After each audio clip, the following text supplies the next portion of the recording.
Imagine for a moment that you are floating, not falling, not tumbling through chaos or fire, just floating, the way you might drift on the surface of a still lake on a warm afternoon, barely moving, the world quiet around you. Except here, there is no lake.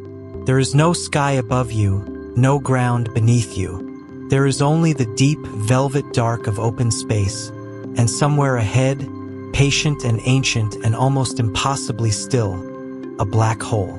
This is where your journey begins. Not with a bang. Not with a violent rush of gravity yanking you off your feet. Just a gentle, almost imperceptible pull. A whisper at the edge of your awareness. You might be surprised to learn that this is exactly how it would begin. Because one of the most quietly remarkable things about black holes, things that tend to get lost in all the dramatic imagery of crushing forces and torn-apart stars, is that under the right circumstances, a black hole would not instantly pull you in at all. If you found yourself at a safe enough distance, you could simply exist there, suspended in space, for an extraordinarily long time. The gravity you'd feel would be no different from the gravity any massive object produces. The same invisible force that keeps the moon circling the Earth, that keeps the Earth circling the sun. That same fundamental pull, just scaled up in ways that are difficult to truly comprehend. At a great enough distance, a black hole is not a monster reaching out to grab you. It is simply a gravitational anchor.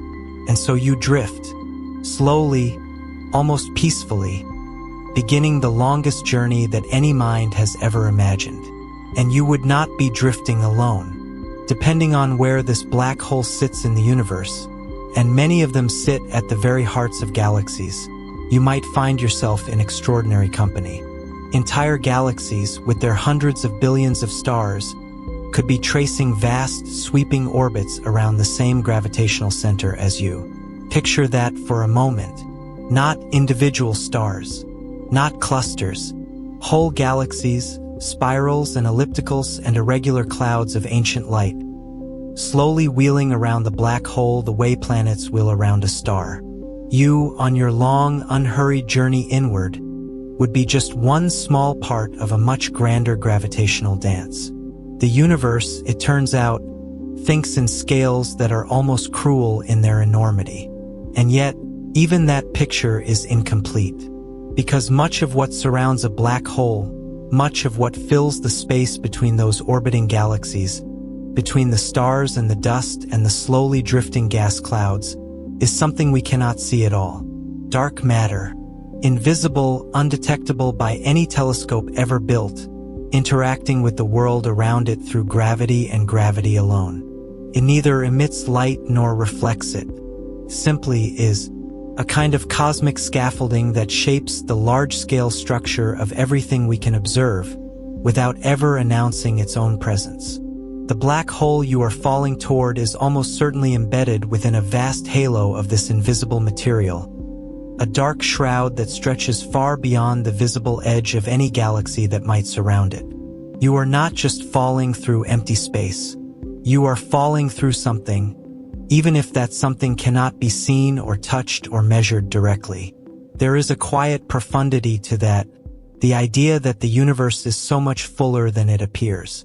Now, consider the black hole itself. Because not all black holes are created equal, and not all of them feed with the same urgency.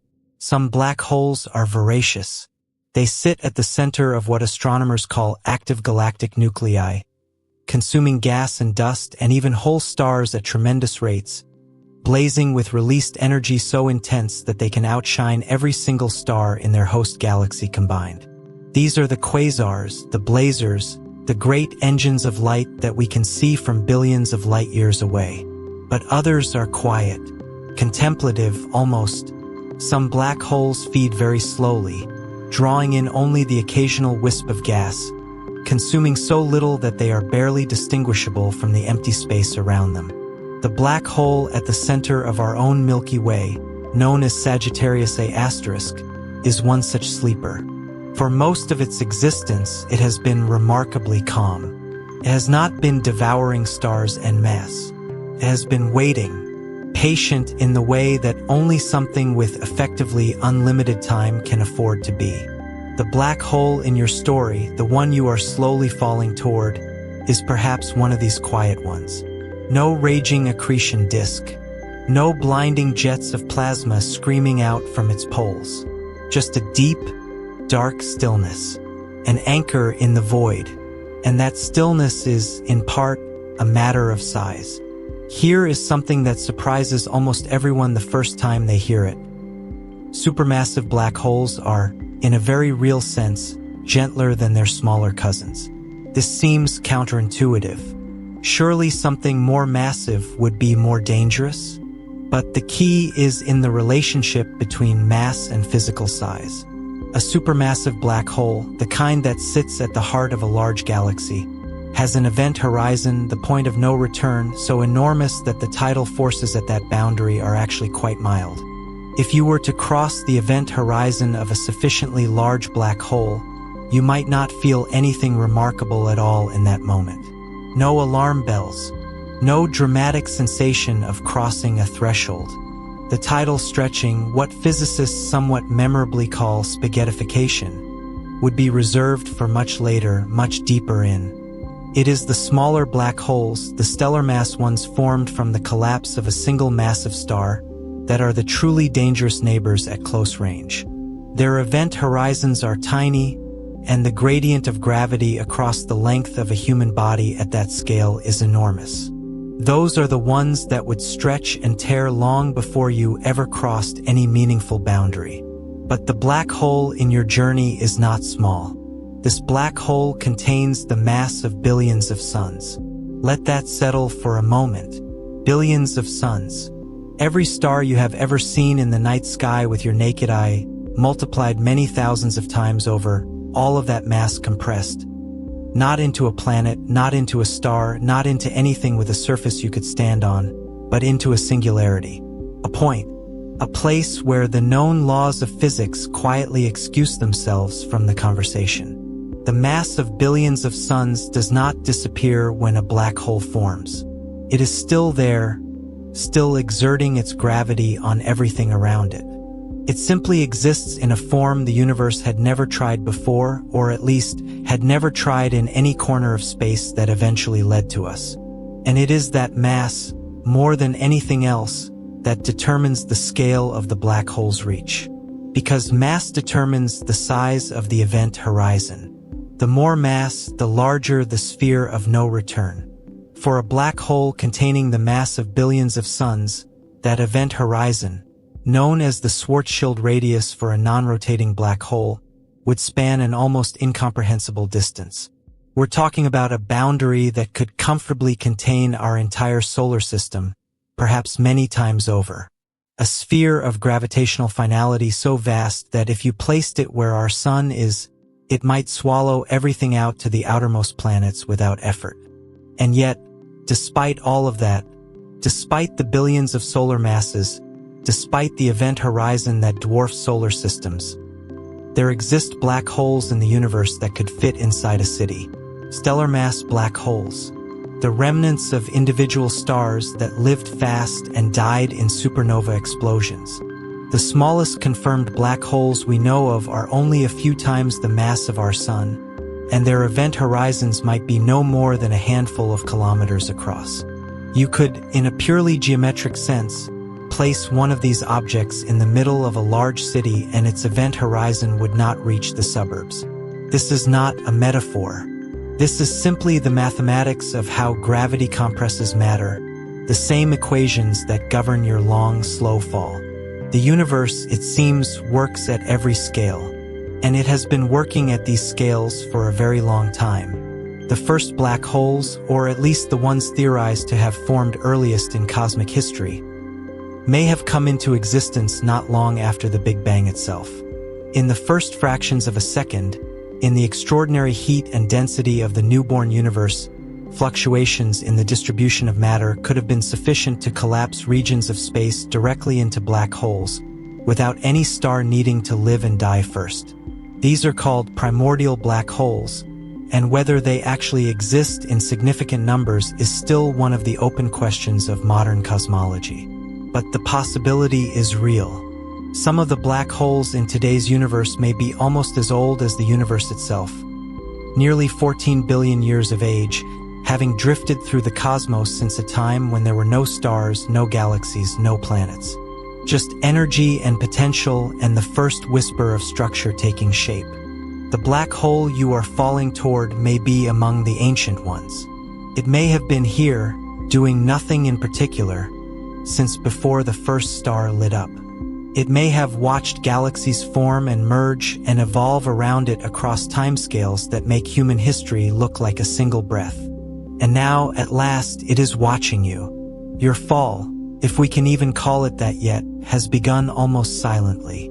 There is no roar of wind, because there is no air. There is no sensation of speed, because in the early stages, the acceleration is so gradual that you would not feel it. This is the strange mercy of falling freely in a gravitational field. You are weightless.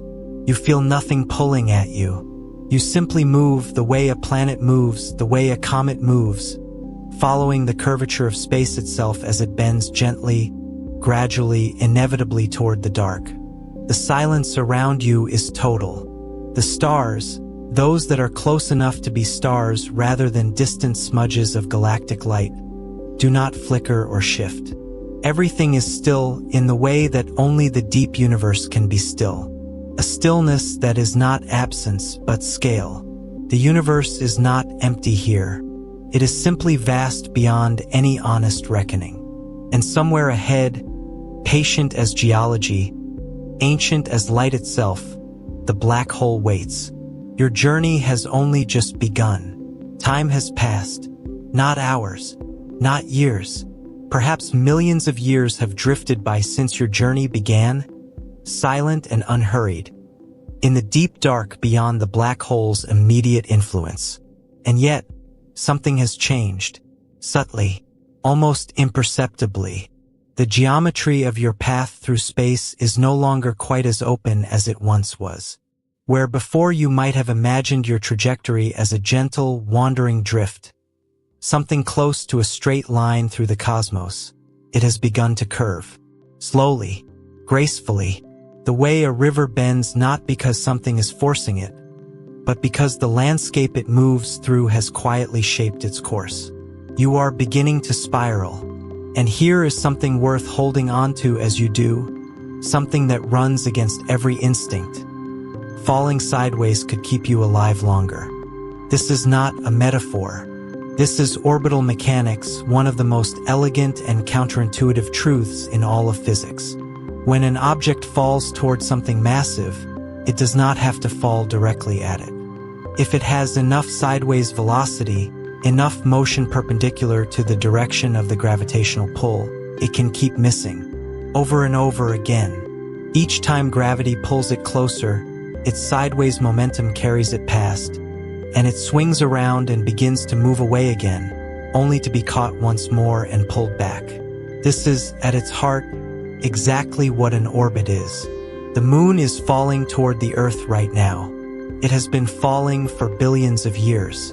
It simply keeps missing, and the missing is what we call orbiting. For you, this sideways motion is a kind of lifeline. The more of it you have relative to the black hole, the wider your orbit, and the longer your journey inward will take. A highly elliptical path might carry you swooping close to the black hole at one end and then swinging out to enormous distances at the other, billions of kilometers, before gravity reels you in again. Each pass, each swing, each slow revolution around the darkness buying time, stretching what might otherwise be a rapid plunge into something vast and gradual and almost meditative. But, and this is where the universe reveals its patience, even that sideways motion will not last forever.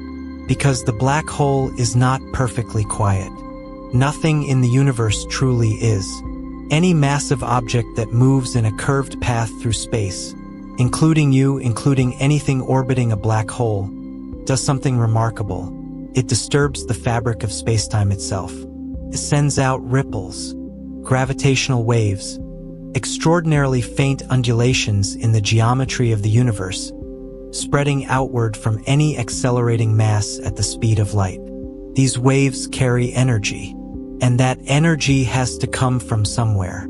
Comes from the orbit. Slowly, almost unimaginably slowly at large distances, your orbit loses energy to these outgoing waves. Your path shrinks. Not dramatically, not in any way you would notice from one orbit to the next, but over millions or billions of years, the effect accumulates. The orbit tightens.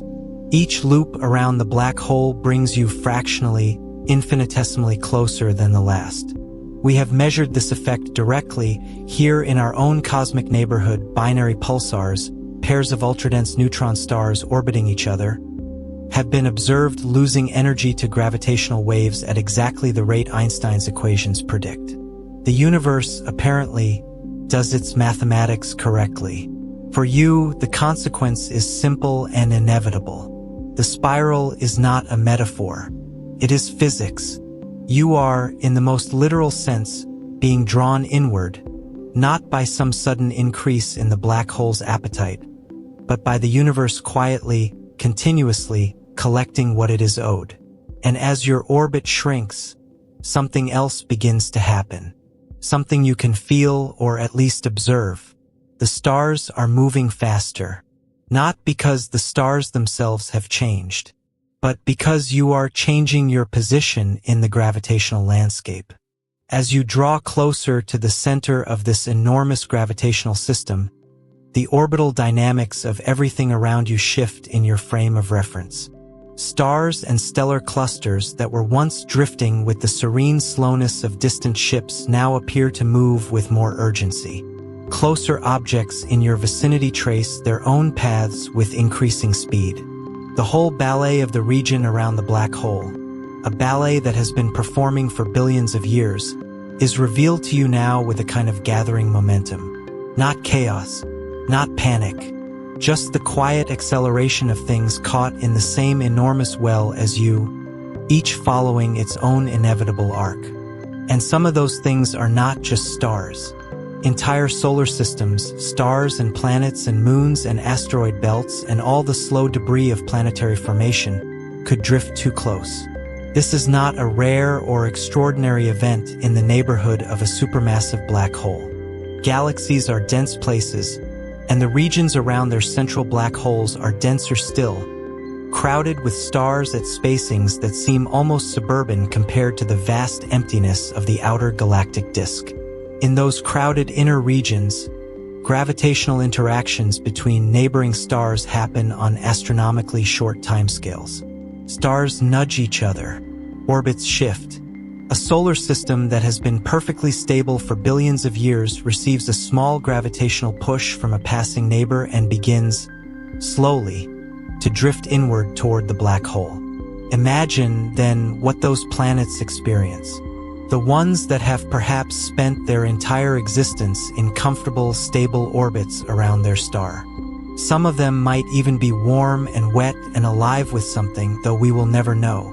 As their star begins to spiral inward, as the gravity of the black hole begins to make itself felt more and more insistently, those worlds follow along. Passengers, as you are, drawn toward the same dark center by the same patient, implacable force. Not everything that falls toward the black hole is as solid as a star or a planet. Between the stars, filling the seemingly empty spaces of the galaxy, there are clouds. Vast, diffuse, almost impossibly tenuous clouds of gas and dust, hydrogen mostly, with traces of helium and organic molecules and ice. Interstellar clouds are so large that if you could see them against the sky, they would span dozens of degrees. These clouds, too, drift. They collide and merge and are pushed by the pressure of stellar winds and the shock waves of ancient supernovae. And they, too, can fall. When an interstellar cloud drifts too close to a black hole, something remarkable happens. The cloud does not fall all at once. It stretches. Different parts of the cloud experience slightly different gravitational pulls, and the cloud is drawn into long, wispy tendrils that spiral inward, layer by layer, gradually accumulating into a swirling disk of infalling material. The black hole consumes these clouds slowly, patiently, the way a vast and ancient thing might sip at something offered to it over geological timescales. Mouthfuls of gas and dust, absorbed over millions of years. The black hole feeds, but it does not rush. And that feeding is where things begin to glow. As matter spirals inward toward the black hole, whether it began as gas cloud or disrupted star or anything else, it does not fall in a straight line. It swirls. It accumulates in an orbiting disk, compressed by its own gravity and by the sheer density of material all trying to spiral inward at once. And as it compresses and collides and churns, something inevitable happens. It heats up. This is simply the conversion of one form of energy into another. The kinetic energy that falling objects accumulate, and they accumulate an enormous amount, far more than almost any other process in the universe, has to go somewhere. Cannot simply vanish. And so it becomes hot, and heat becomes light. The matter falling beside you, the gas and the dust and the shredded remnants of disrupted stars, begins to glow. First dull red, then orange, then yellow, then white, then a searing blue-white that goes beyond anything that ordinary combustion could ever produce. White-hot, incandescent beyond the capacity of any furnace or forge. The material spiraling inward becomes one of the most energetically extreme environments in the known universe, not through any exotic process, but through the straightforward physics of things falling a very long way and converting that fall into heat. And that heat is compounded by the speeds involved.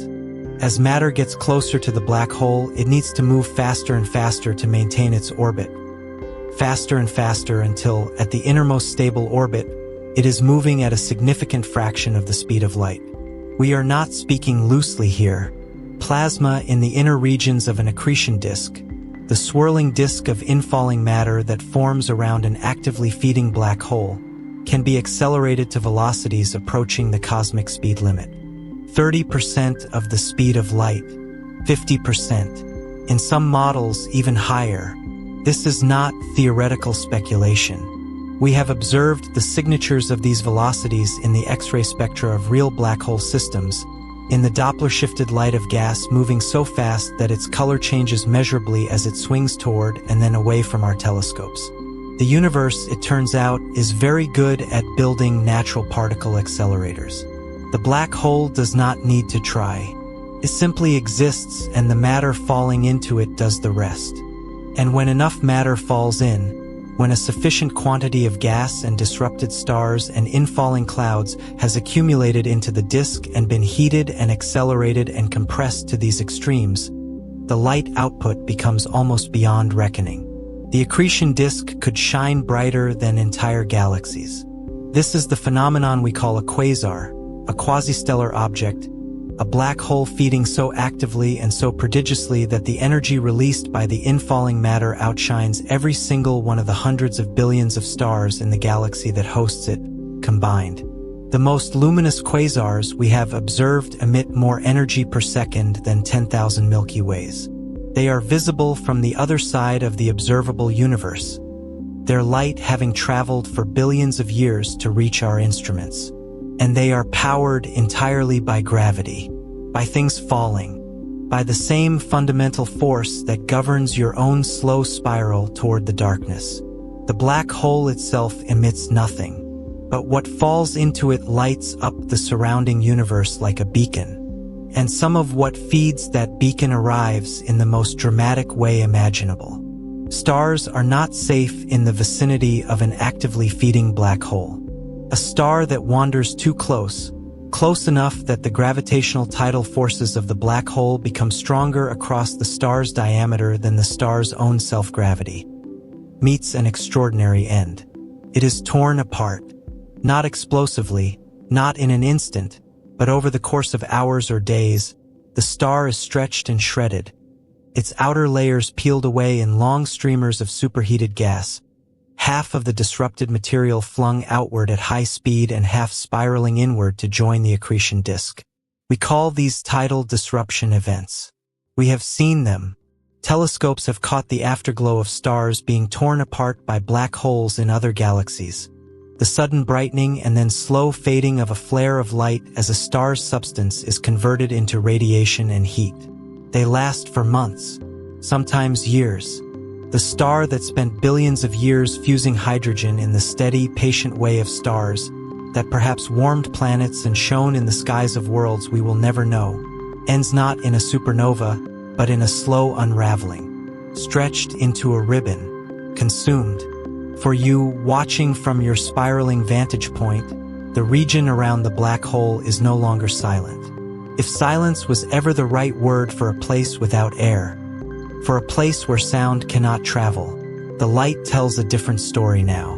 The glow of the accretion disk, if you are close enough to resolve it, is something that no human eye was ever designed to look upon. Brilliant and terrible and vast, and still you fall. Slower than the matter in the disk, your orbit is wider and more gradual. You are not yet part of that brilliant chaos. You are still in the outer reaches, still spiraling gently, each revolution tightening your path by the smallest measurable fraction. The stars around you move. The light from the disk colors the darkness ahead of you with a distant glow. Somewhere in front of you, hidden behind all of that light and heat and swirling matter, the black hole continues its ancient, patient existence. It is not hurrying. It has never needed to, and neither quite yet do you. Something has changed. It is not something you can easily name at first. Not a sound. There is still no sound. There never has been. Not out here in the deep dark between the stars. Not a temperature change. Not a shift in the color of the distant light. It is something more fundamental than any of those things. Something that takes a moment to recognize, because nothing in any ordinary human experience has ever prepared you for it. Space itself feels different. Not the matter in it. Not the stars or the gas or the distant burning halo of the accretion disk. The space itself, the invisible medium through which everything moves, the stage upon which all of physics performs, has begun to behave in a way that has no analogy in the world you came from. It has begun, in a sense, to move. And the reason for that movement brings us to one of the most extraordinary facts about the object at the center of your long, slow journey. The black hole is spinning. Not slowly. Not in the way that planets spin, or even the way that the fastest pulsars spin. Those extraordinary objects that rotate hundreds of times per second and are already among the most rapidly rotating things we know of. The black hole at the center of your journey spins in a way that approaches the absolute physical limit. The maximum rotation rate that the laws of physics permit for an object of its mass. A spin so fast that if it went any faster, the event horizon itself would be in danger of dissolving. A situation the mathematics of general relativity seems almost allergic to, protecting what physicists call cosmic censorship with a firmness that suggests the universe is deeply uncomfortable with the alternative. We measure black hole spin using a parameter that runs from 0 to 1. 0 is no spin at all, a perfectly still, perfectly symmetric black hole, the idealized version that Carl Schwarzschild first described in 1916, working out his solutions to Einstein's field equations while serving on the Eastern Front of the First World War. 1 is the theoretical maximum, the Kerr black hole spinning at the very edge of what is allowed. The black hole you are approaching is not at 0. It may be very close to 1. And that difference, that spin, changes everything about the environment you are falling through. Because a spinning black hole does not merely sit within space and curve it. It drags it.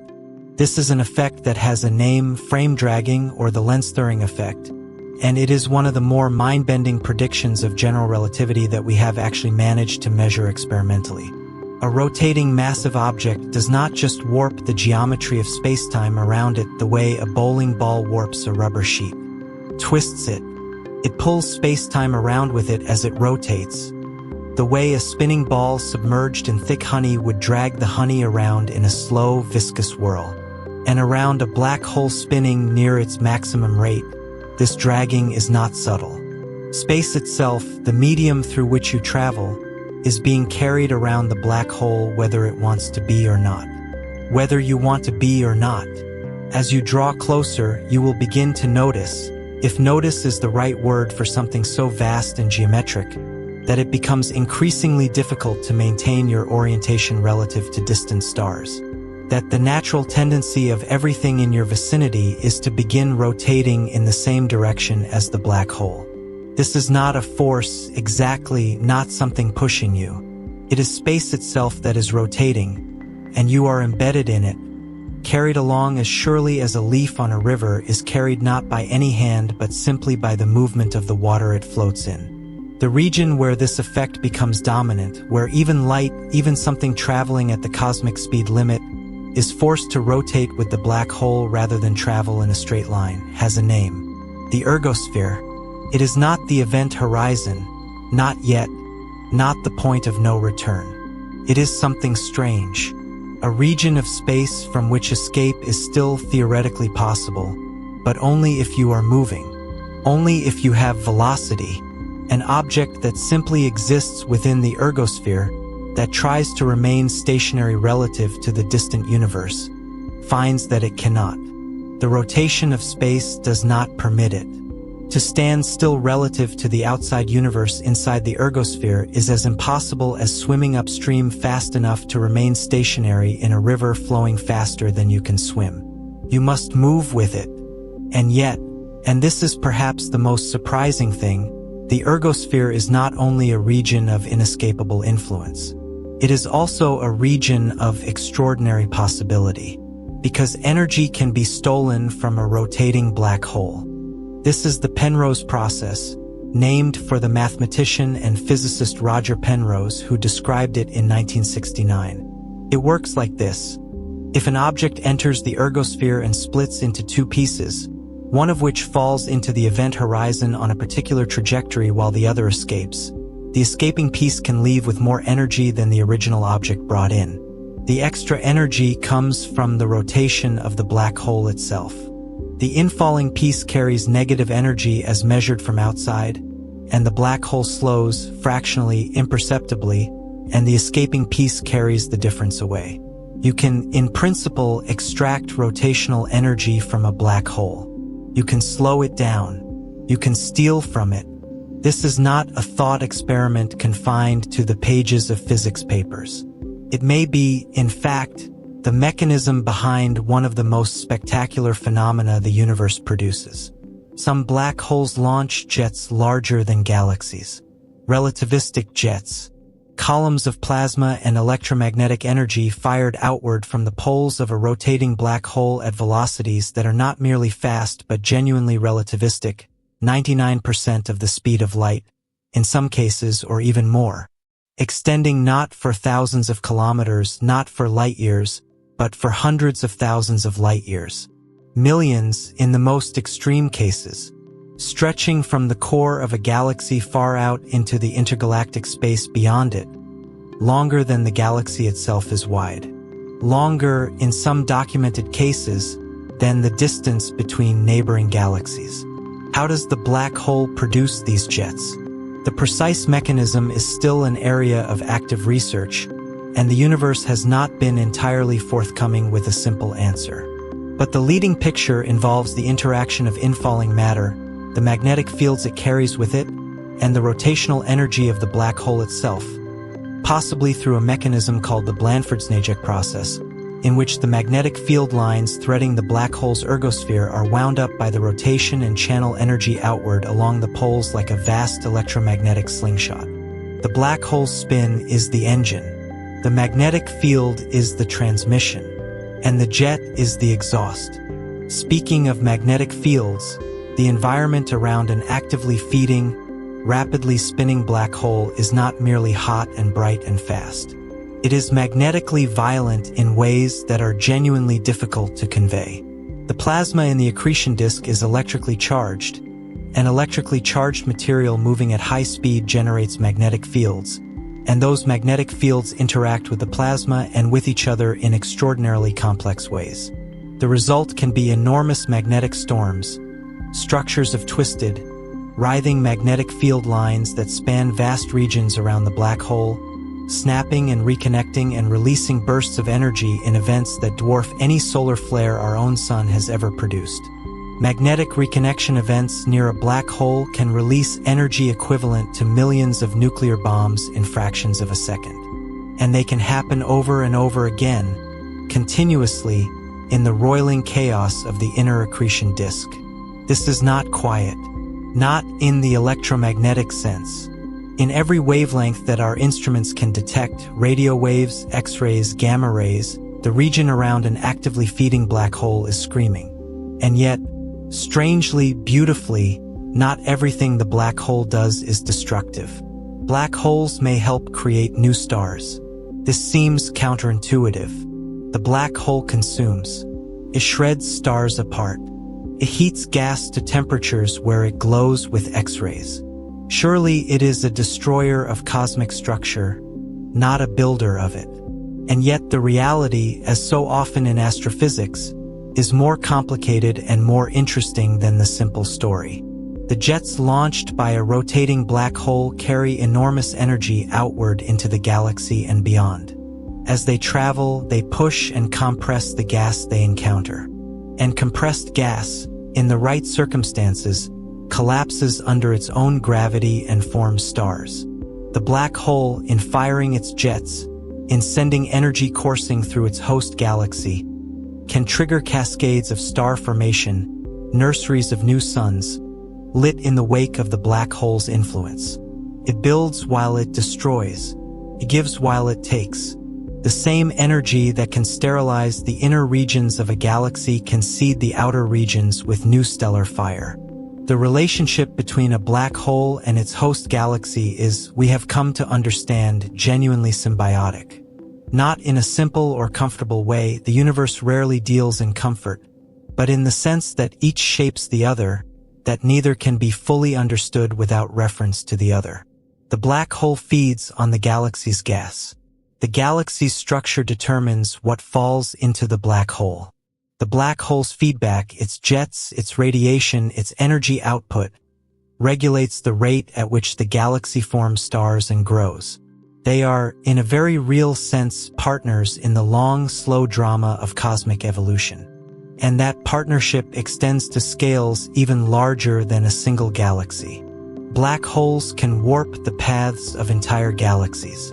Not merely the stars within a galaxy, not merely the gas clouds or the dust or the dark matter halo, but the galaxy itself as a coherent structure can have its trajectory through the universe bent by the gravitational influence of a sufficiently massive black hole in a neighboring system. The supermassive black holes at the centers of galaxies contribute enormously to the total mass of those galaxies, and in the gravitational ballet of galaxy clusters, where dozens or hundreds of galaxies orbit a common center of mass, the black holes are not passive passengers.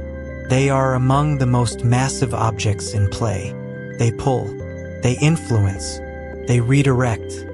Over billions of years, as galaxies drift closer together, as clusters evolve and merge and grow, the black holes at their hearts follow along. And in the following, they shape. But there is a more direct way that black holes grow, beyond simply feeding on gas and disrupted stars, beyond the patient accumulation of matter over billions of years. A way that is dramatic even by the standards of a universe that routinely produces events of incomprehensible scale. Black holes can grow by swallowing other black holes. When two galaxies merge, and galaxy mergers are not rare events on cosmological timescales, our own Milky Way is on a collision course with the Andromeda Galaxy, destined to meet in a few billion years. The supermassive black holes at their centers do not simply ignore each other. They sink toward the center of the newly merged system, drawn together by the gravitational drag of the stars and gas around them. They form a binary, two black holes, each containing perhaps billions of solar masses, orbiting each other at the center of the combined galaxy, separated by distances that seem large in human terms but are extraordinarily small on galactic scales.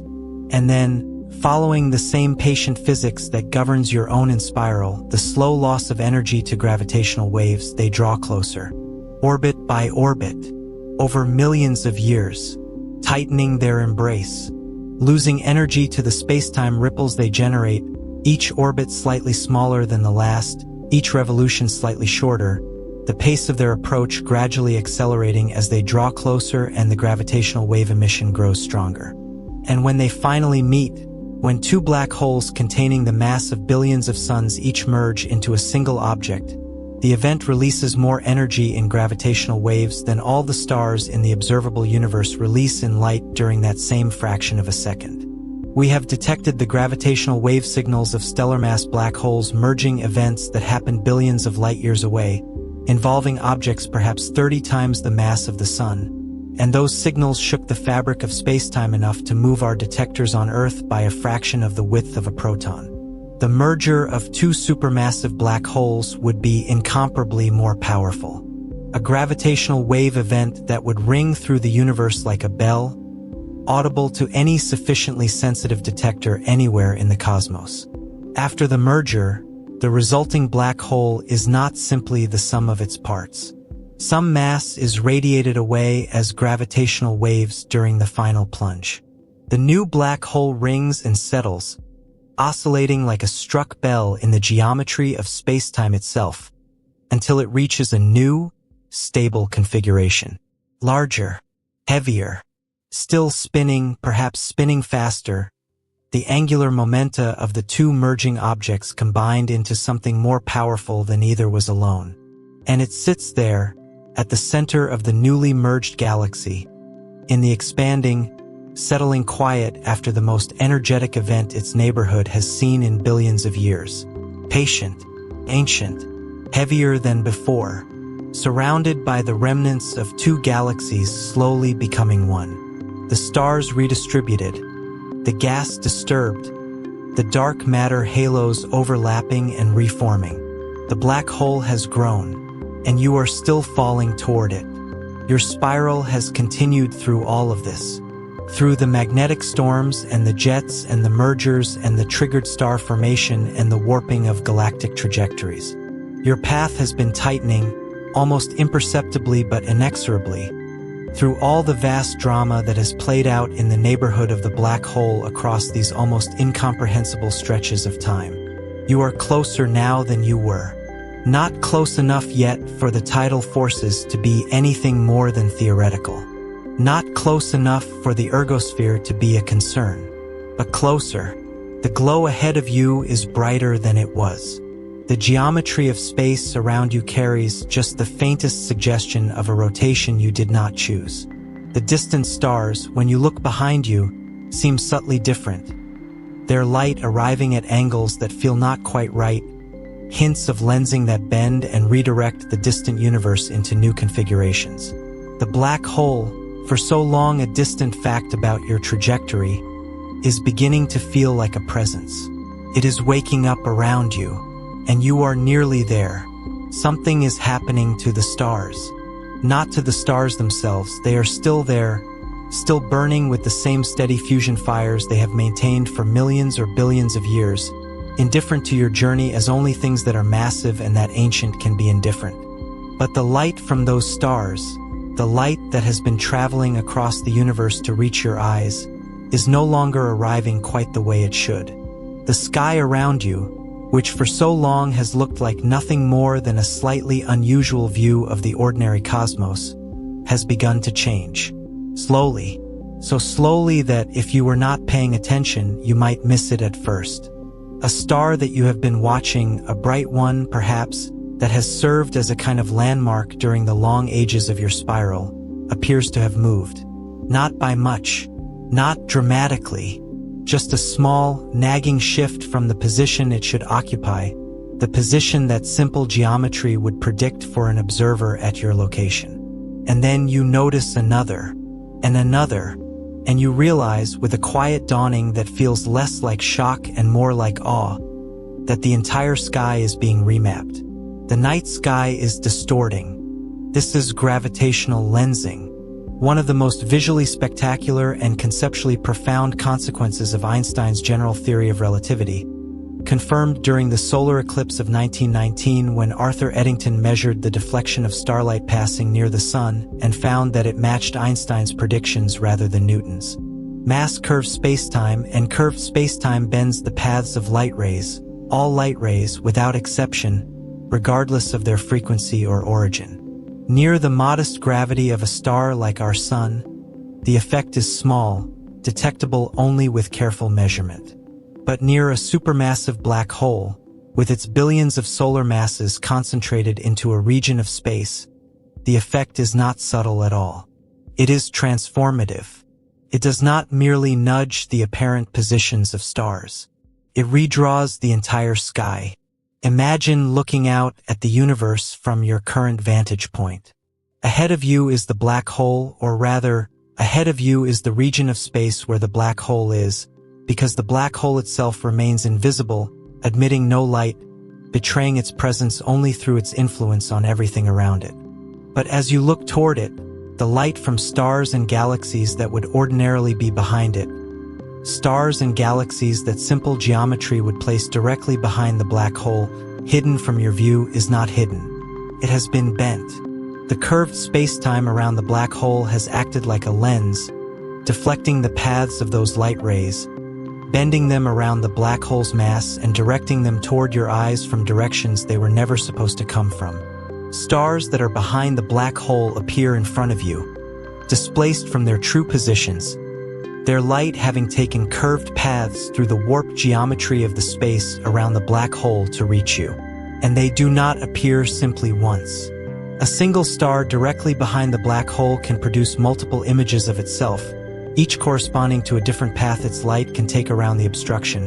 One image above, one below, perhaps one on either side, all of them slightly different in brightness and position, all of them representing the same object seen from different angles thanks to the gravitational optics of curved spacetime. The black hole would slowly redraw the sky, not in an instant, not in a moment of dramatic transformation, but as you draw closer and the gravitational influence grows stronger and the lensing becomes more extreme, the sky you see becomes less and less the sky that actually exists around you and more a gravitational illusion.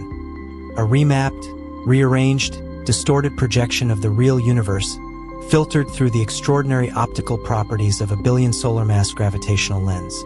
Stars that should be to your left appear to your right. Objects that should be behind you are bent into your forward view.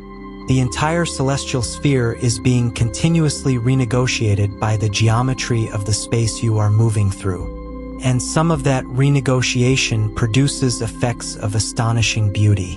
When a source of light, a gravitational lens, and an observer are aligned, when the star, the black hole, and your eyes are arranged in a straight line, something remarkable happens. The light from that star is bent not in a single direction but equally in all directions around the black hole's mass. The result is that the single star appears not as a point, but as a ring. A perfect, luminous circle of light surrounding the dark silhouette of the black hole, formed from the light of a single object stretched by gravitational lensing into a complete arc. This is an Einstein ring, named for the man whose equations predicted it, though Einstein himself doubted it would ever be observed. He was wrong. We have seen them not around black holes in most cases, but around massive galaxies and galaxy clusters acting as gravitational lenses, producing rings and arcs of distorted background light that are now among the more common and beautiful features of deep sky imaging. Around a black hole, the equivalent effect is even richer. Because a black hole is far more compact and far more massive relative to its size than any galaxy, the lensing geometry allows for not just one Einstein ring but multiple rings, each corresponding to light that has taken a different number of trips around the black hole before continuing on to your eyes. And this is where physics becomes almost hallucinatory. You could witness multiple versions of the same star. Not a copy of the star, not a reflection in any conventional sense. The same star, the same object, appearing in multiple places in your sky simultaneously, each image representing light that left the star at different times and traveled different paths around the black hole to arrive at your eyes at the same moment. One image might show you the star as it was 1,000 years ago. Another might show it as it was 1,000,000 years ago, its light having taken a much longer, looping path around the black hole before reaching you. The sky around a black hole is not just spatially distorted. It is temporally layered.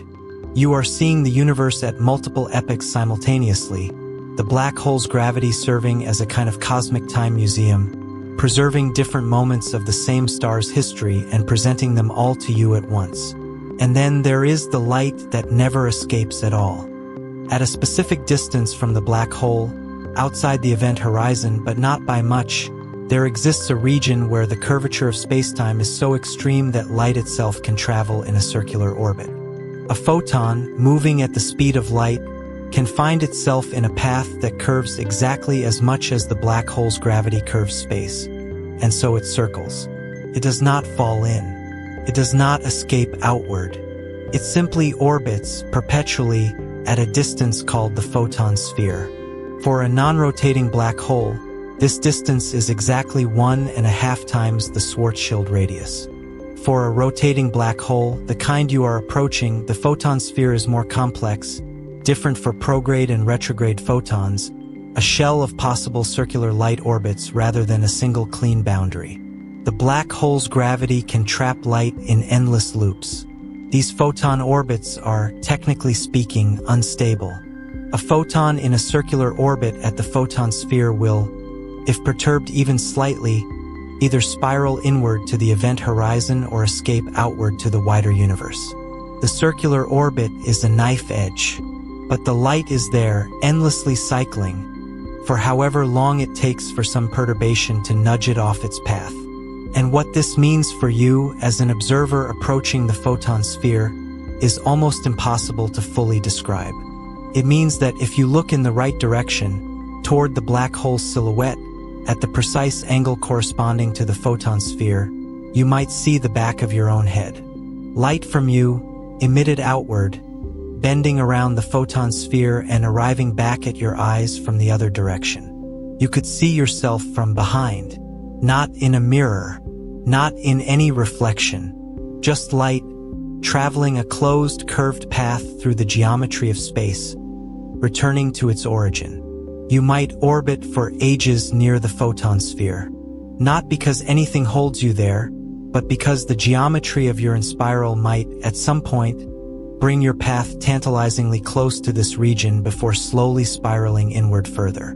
In that time, and the timescales involved are, as always in this story, almost incalculable, you would inhabit one of the most optically extraordinary environments the universe contains. A place where the photon sphere in front of you glows with the light of everything. Every photon that has ever found its way into that unstable circular orbit from every direction, and the universe behind you is compressed and distorted and ring-stacked into an increasingly narrow band of sky. And among the light trapped or nearly trapped in those circular paths around the black hole, some of it is very old indeed. You could see ancient light from behind the black hole. Not just ancient in the sense of having traveled a long way, though it has. Ancient in the sense of genuinely primordial light that has been traveling through the universe since very early in its history, bent and redirected by the black hole's gravity into paths that bring it to your eyes in ways it could not otherwise arrive. Light from the first galaxies. Light from quasars that burned brightly when the universe was young and has since faded.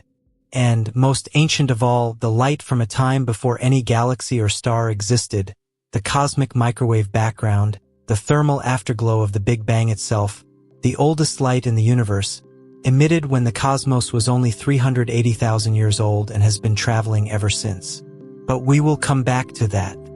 First, consider what the black hole's gravity does to your view of something much closer and much more intimate, yourself.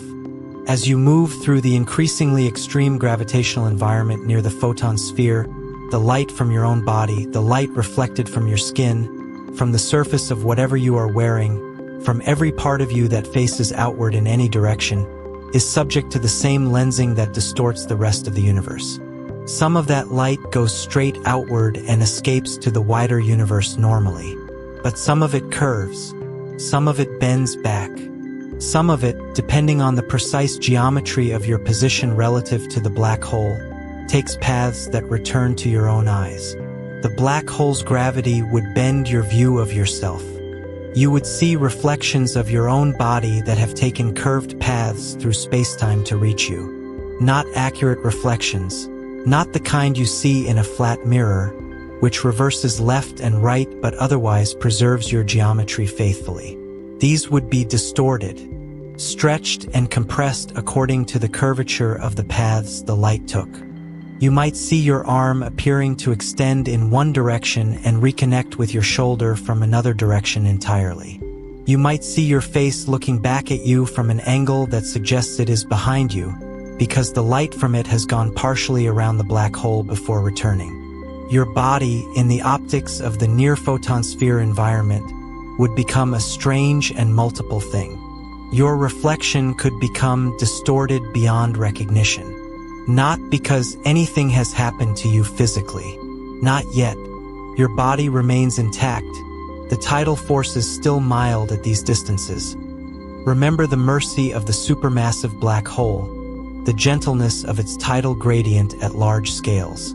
You are not being stretched or compressed in any physical sense that you would feel.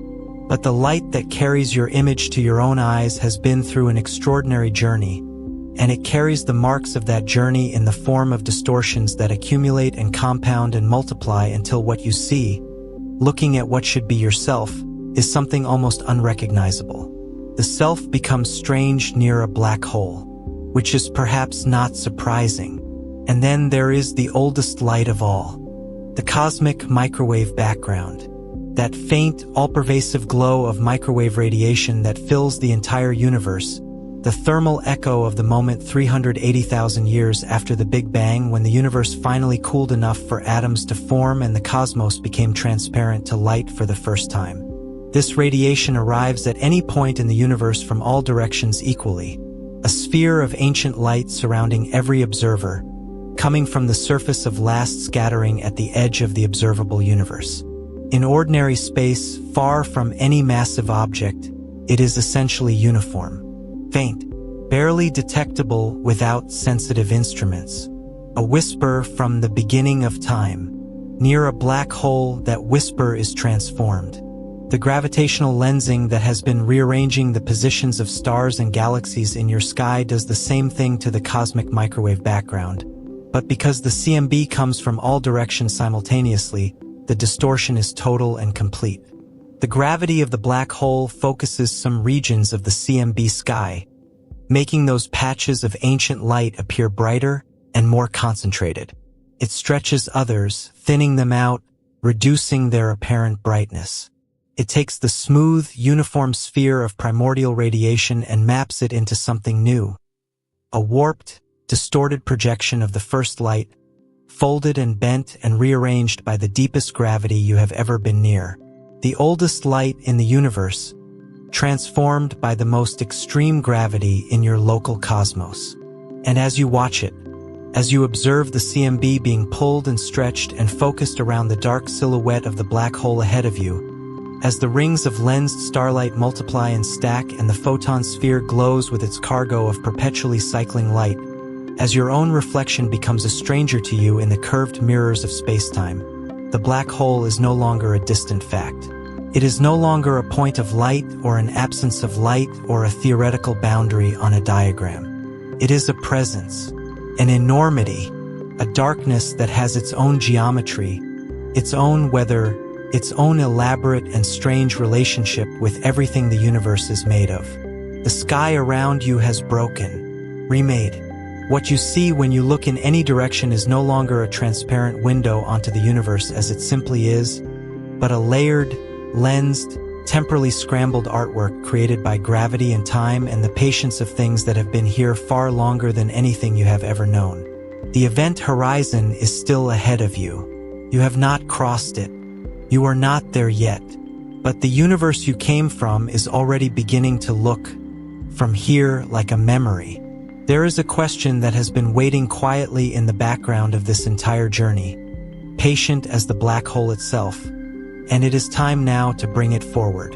What is happening to time? not to the stars, not to the geometry of the sky, extraordinary as that has become, not to the matter spiraling in the accretion disk or the jets or the magnetic storms, but to time itself, to the fabric of duration, to the thing that governs the rate at which events unfold, the thing that you have always, in every moment of ordinary experience, simply assumed to be constant. The thing that every clock agrees on, that every heartbeat measures, that every sunrise and season and passing year has always confirmed to be steady and universal and the same for everyone everywhere. It is not the same for everyone everywhere. It never was. Einstein understood this more than a century ago, and the mathematics he wrote down, the equations that describe how mass and energy curve the fabric of spacetime, contain within them a consequence that still feels, even after all this time and all this confirmation, like something that should not be true. Time runs at different rates in different gravitational fields. The deeper you are in a gravitational well, the closer you are to a massive object, the more slowly time passes for you relative to someone outside that well. This is not a clock malfunction. It is not an illusion or a measurement artifact. It is a genuine, physical, verified fact about the nature of time itself. Time would begin to stretch around you. Not dramatically at first, not in any way that would announce itself with fanfare. In the early stages of your approach, when you were still far out, still in the wide outer orbits, the black hole more of a navigational fact than an immediate presence, the time dilation would be real but small. Measurable, in principle, by comparing your clock to one left far away, but not something you would experience as anything remarkable. A few extra seconds per day, perhaps. A fraction of a percent. The same kind of time dilation that the GPS satellites in orbit around the Earth have to account for in their timing signals, small but real and consequential if ignored. But as your spiral has tightened, as the black hole has grown from a distant gravitational fact into the overwhelming presence it has become, the time dilation has grown with it. And now, here, in the region where the photon sphere glows and the sky has been remapped by gravitational lensing, the stretching of time is no longer a small correction. It is a dominant feature of your experience. Your clock, your heartbeat, your metabolism, the oscillation of atoms in any timepiece you might carry, is running measurably, meaningfully slower than the clocks of anyone watching you from far away. And this means that the universe outside is speeding up. From your perspective, looking outward, looking away from the black hole toward the wider cosmos, the events of the universe are happening faster than they should. Not a little faster, significantly faster. Stars are living and dying on accelerated schedules in your observations of them. The slow orbital dance of distant galaxies, which should take hundreds of millions of years to complete a single revolution, is ticking through its cycles at a pace that seems compressed.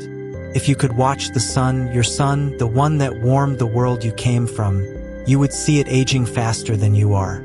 The hydrogen in its core burning, the helium accumulating, the slow swelling toward the red giant phase, all of it happening as if someone had turned a dial. The universe is not actually speeding up, of course. It is you that has slowed down. The universe outside is running at its normal pace. It is your time that has been stretched, thinned, dilated by the depth of the gravitational well you have descended into. But the effect, from your vantage point, is indistinguishable from the universe rushing forward.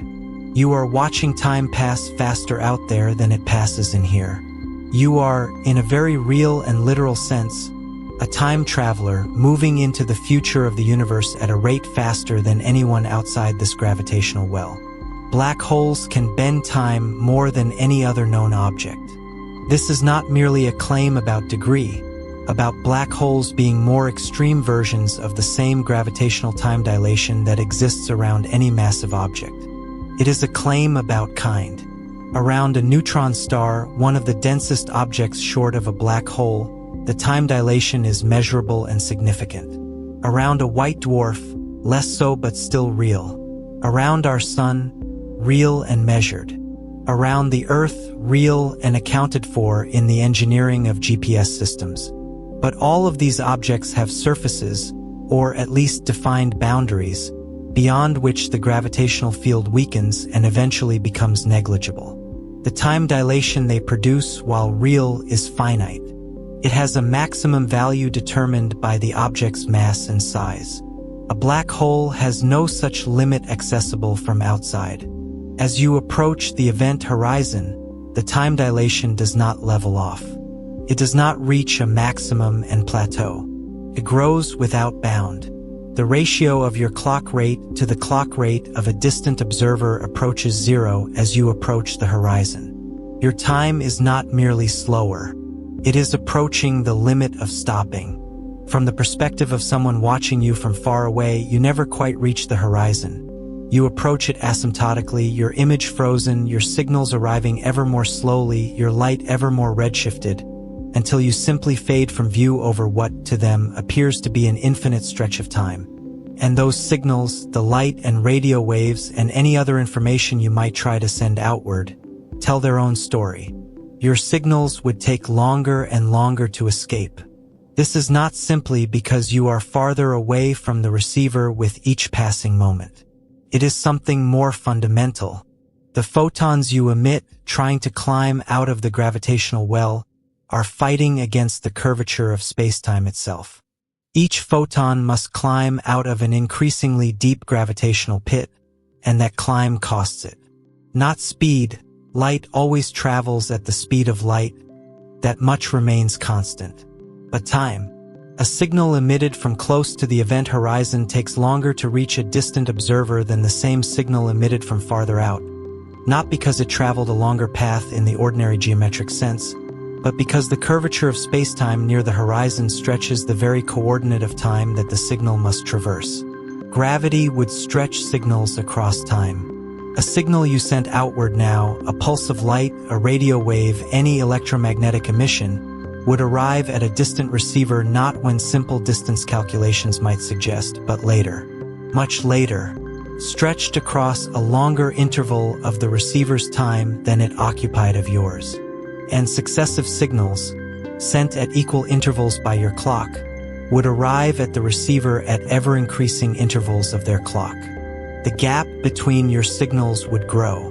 Not because you are sending them less frequently, you are not, but because the gravitational well between you and the receiver is stretching the time that each signal must cross to get there. This is the same mechanism, scaled up to extremity, as the cosmological redshift that stretches the light from distant galaxies, the universe's expansion stretching the wavelength of light over time. Here, it is not expansion doing the stretching but gravity. But the mathematics is recognizably similar, and the effect on the light is the same. Your light would lose energy as you fell. Every photon you emit, trying to climb out of the gravitational well, loses energy in the climbing. This energy loss manifests as a shift in the photon's wavelength toward the red end of the spectrum, gravitational redshift, the direct observational signature of time dilation in a gravitational field. A photon of visible light emitted by you from close to the horizon might arrive at a distant observer as an infrared photon, or a radio wave, or something so long in wavelength as to be almost undetectable. The light leaves you as light. It arrives, if it arrives at all, as something much lower in energy, much longer in wavelength, stretched by the climb out of the well that you have descended into. And this is one side of a magnificent asymmetry. Because while your light is being redshifted as it climbs outward, the light falling inward toward you, the light coming from the universe outside, from the stars and galaxies and the ancient glow of the cosmic background, is being blue shifted as it falls into the gravitational well. You would witness extreme blue shift in front of you. Blue shift is the opposite of redshift. Where redshift stretches wavelengths toward the red and infrared and radio, blue shift compresses them toward the blue and ultraviolet and X-ray. Light falling into a gravitational well gains energy as it falls, in exactly the same way that light climbing out loses energy. And near the horizon of a black hole, the blue shift of incoming light from the external universe is not merely a small spectral shift. It is an enormous compression of wavelengths. photons that left the external universe as gentle visible light arrive at your location as ultraviolet radiation. Ultraviolet becomes X-ray. X-ray becomes gamma ray. The sky in front of you, the direction toward the black hole, is lit not just with the distorted, lensed images of stars and galaxies, but with radiation that has been energized by its fall, compressed to wavelengths that would be lethal in ordinary circumstances. This blue shift is accompanied by another effect, a perceptual transformation of the sky that has its own name and its own physical origin. You could experience relativistic aberration. Aberration, in optics, refers to the apparent shift in the direction of incoming light caused by the motion of the observer. You are familiar with a mild form of this in everyday life. Rain that falls straight down appears to fall at an angle toward you when you are moving through it, because your motion changes your relationship to the direction from which the rain is coming. Light does the same thing. An observer moving at a significant fraction of the speed of light sees the apparent positions of stars shift toward the direction of motion. Stars ahead appear to crowd together into a smaller region of sky, while the sky behind appears to open up and become sparse. As you fall toward the black hole, your velocity increases. Not because anything is pushing you, but because you are converting the potential energy of your position in the gravitational well into kinetic energy, the same process that accelerates any falling object. And as your velocity grows toward relativistic values, aberration begins to reshape the sky in concert with the lensing that has already been reshaping it. The two effects combine and compound. The sky ahead of you, already compressed by lensing into an increasingly narrow cone of distorted images, is further concentrated by aberration. The universe behind you is further stretched and thinned. Your entire field of view is being reorganized by the combined forces of gravity and velocity into something that has no equivalent in any ordinary experience. And all of this, the blue shift, the aberration, the compression of the external universe into an ever-narrowing cone of sky, converges toward a final vision. Your final view of the universe might become blindingly bright. As you approach the horizon, the light of the external universe, blue shifted and aberrated and concentrated, continues to intensify. More and more of the sky is compressed into the shrinking patch of universe visible ahead of you. The photons arriving from that patch are arriving with greater and greater energy. Their wavelengths compress toward the extreme end of the high-energy spectrum. The effect is not a gentle brightening. It is a compounding, accelerating concentration of all the light the universe contains, all of it, into a single, shrinking, blazing point of radiation that grows more intense with every moment of your approach. The universe, in your final view of it from outside, would not fade gently into darkness. It would blaze, a last, overwhelming flood of high-energy radiation, carrying within it, encoded in its spectrum and its geometry, the entire visible history of the cosmos, compressed and blue-shifted and focused into the last thing you see of the world you came from. Whether you would survive to see it is a separate question, and one the universe answers differently depending on the size of the black hole. But for a supermassive black hole, for this one, with its billions of solar masses and its enormous horizon, the tidal forces at the boundary remain survivable.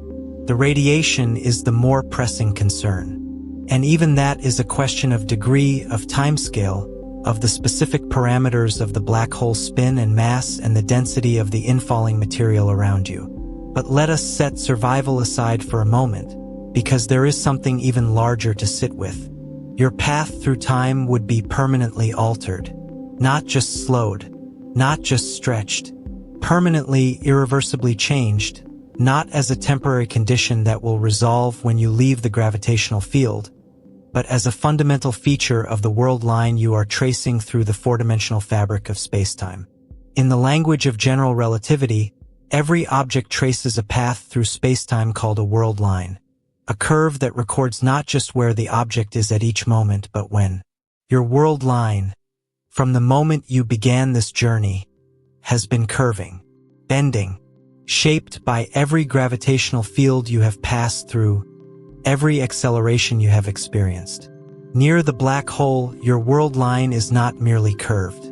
It is being drawn gradually and then rapidly toward a configuration from which there is no return. The event horizon is not just a boundary in space. It is a boundary in spacetime. Crossing it does not merely change where you are. It changes the structure of your future. Beyond the horizon, all possible futures lead toward the singularity.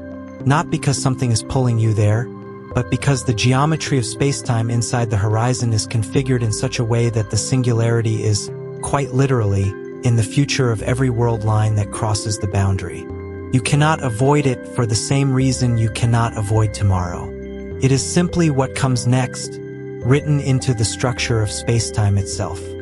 You have not crossed it yet. You are still outside, still falling, still spiraling through the extraordinary optical and temporal environment of the near-horizon region. Time is still moving around you, even if it is moving in ways that no clock built for ordinary purposes was ever designed to describe. But the universe behind you, the one that is blazing and blue-shifting and rushing forward in time as you slow, is receding. Not just in space, in time. The gap between your experience of time and the universe's experience of time has grown so large that the two are no longer simply offset from each other. They are diverging. The universe outside is not waiting for you. It is moving on, aging, evolving, living out billions of years of its own history in what feels, from where you are, like a compressed and rushing blur of light and time. You are, in the most profound sense, somewhere else now. Someone else. The event horizon is close. The darkness ahead has a shape now. A perfect, absolute circle of nothing, surrounded by the blazing, distorted, ancient light of a universe that is both infinitely far away and somehow present in every photon that finds its way to your eyes. The next thing that happens will be the strangest thing of all, and it will happen in silence. Look ahead, not at the accretion disk, not at the lensed rings of starlight stacked against the darkness, not at the blazing, compressed universe narrowing into the cone of sky behind you. Look at the center of all of it. Look at the place where the light bends around rather than through. Look at the absence. The shadow has grown. It has been growing for a long time, of course. Since the earliest stages of your approach, the black hole's silhouette against the background light has been a feature of your view. A dark circle, perfectly black, perfectly round, defined not by any surface or solid boundary, but simply by the region of sky from which no light can reach you. Light that would have to originate from inside the event horizon to reach your eyes. And no such light exists. The shadow is not a thing. It is the absence of a thing. It is the shape of where information cannot come from. But it is larger now. Much larger. The black hole's shadow would grow larger over time, and over the span of your long and spiral, it has done exactly that. What began as a dark point against the brightness of the accretion disk and the lensed background universe has expanded, gradually and then more rapidly, into a presence that dominates your forward view. The shadow has grown not just because you are closer, though you are closer than you have ever been, but because the angular size of any object increases as you approach it, and the shadow of a black hole is no exception. What was once a dark coin against the sky is now a vast, circular void that fills a significant fraction of your entire field of vision. The rings of lensed light that surround it, the photon ring, the secondary ring, the tertiary rings each carrying light that has looped one more time around the black hole, are brighter and more defined than ever, halos of concentrated ancient light framing an absolute dark. And from somewhere beneath all of that visual transformation, from somewhere that is not quite sight and not quite sensation, something else is making itself known. The tidal forces have begun.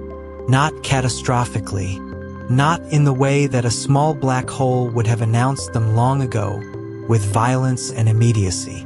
The mercy of the supermassive black hole size has extended your grace period far beyond what any stellar mass black hole would have allowed. But you are close enough now that the difference in gravitational pull across the extent of your body, the difference between the gravity at your head and the gravity at your feet, assuming you are oriented radially, falling feet first toward the horizon, is no longer negligible. Tidal forces would gradually become impossible to ignore. This is the same force that drives the ocean tides on Earth.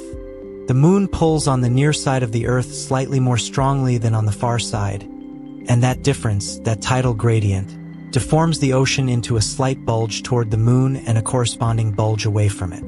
The same principle, the same mathematics, just scaled here into something that operates on your own body rather than on an ocean, because you are the extended object in the gravitational gradient rather than the Earth.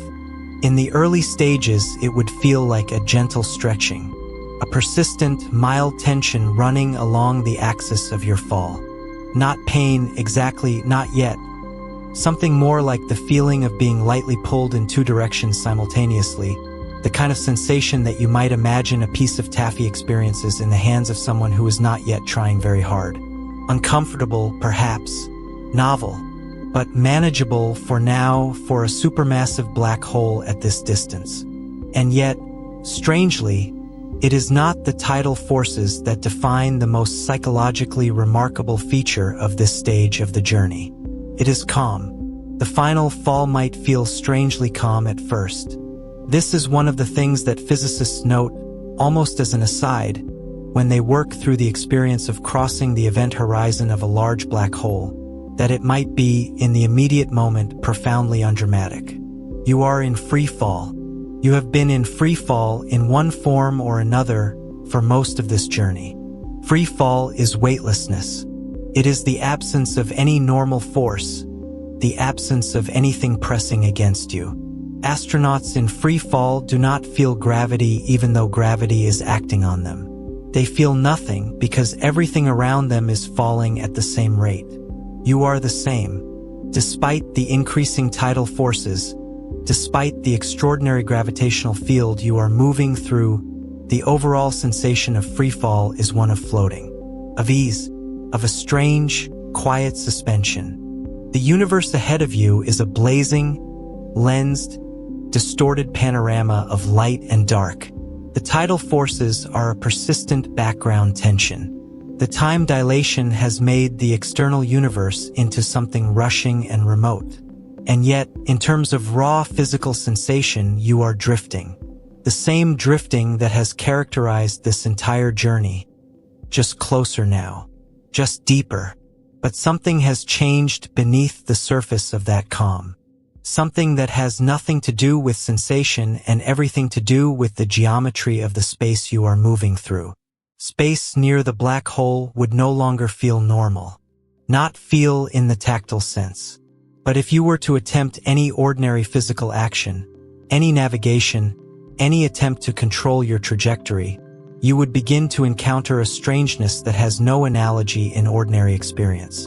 The directions of space near the event horizon are not quite what they were.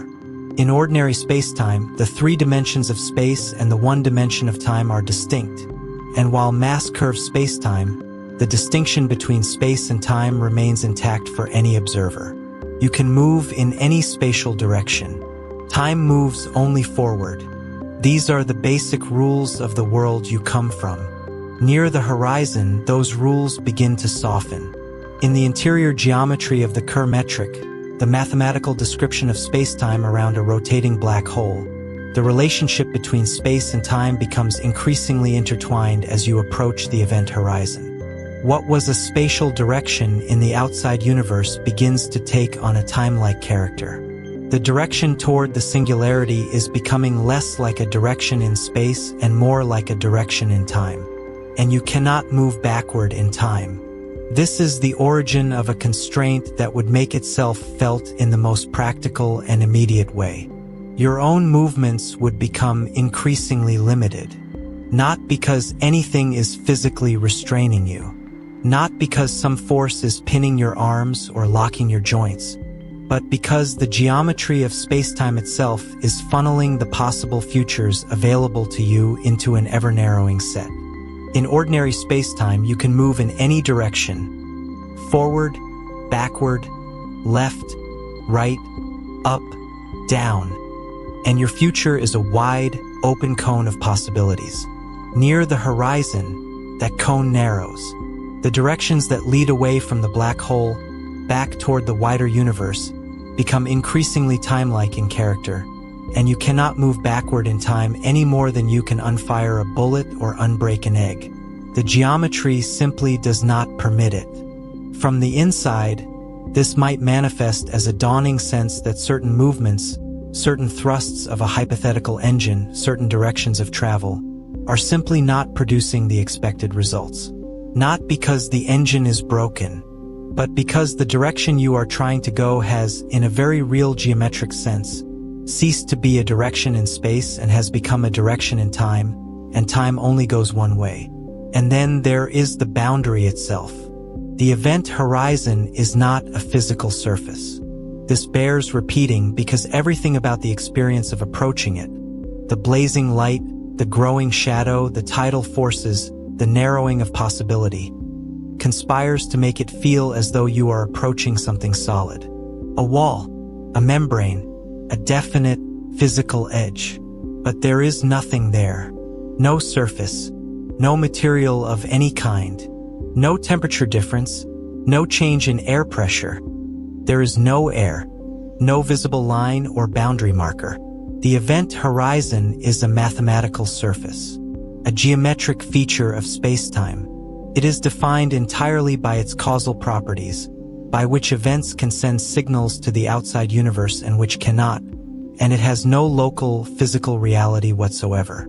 If you were falling through it right now, you would not feel a bump. You would not feel a tingle. You would not feel anything at all that was caused by the horizon itself, as opposed to the gravitational environment that surrounds it. The event horizon is not a place where something happens to you. It is a place where something becomes true about your future that was not true before. And this is why something almost paradoxical follows naturally from it. You might cross the event horizon without realizing it. This is genuinely, sincerely true. The event horizon is not visible from the inside. It does not announce itself. There is no alarm, no flash of light, no physical sensation. The tidal forces continue as they were, increasing, yes, but continuously, not with a jump or a threshold. The lensed sky continues to evolve. The blazing blue shift continues. The shadow continues to fill your forward view. Everything continues on a smooth curve, exactly as it was already continuing. There is no moment of obvious, unambiguous crossing. There is just the approach, and then, at some point that you cannot identify from the inside, that you cannot mark on your clock or observe in any instrument, you are inside.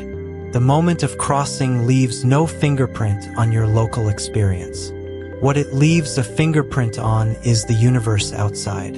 To the outside universe, you would never fully disappear. This is the other side of the same coin.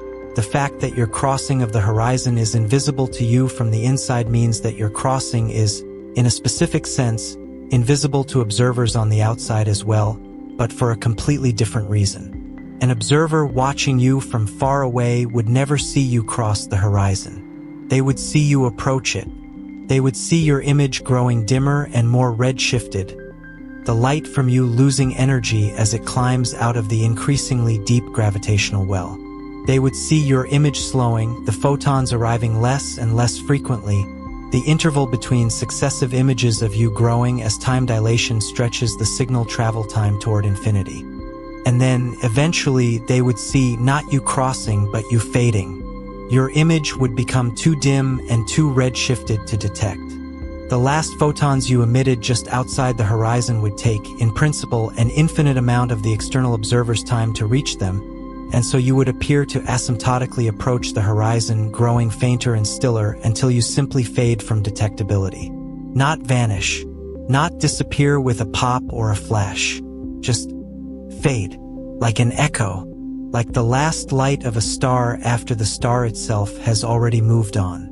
From the outside, you are still there in a sense, frozen at the edge, an image, a ghost, a pattern of increasingly redshifted photons smeared across the surface of time.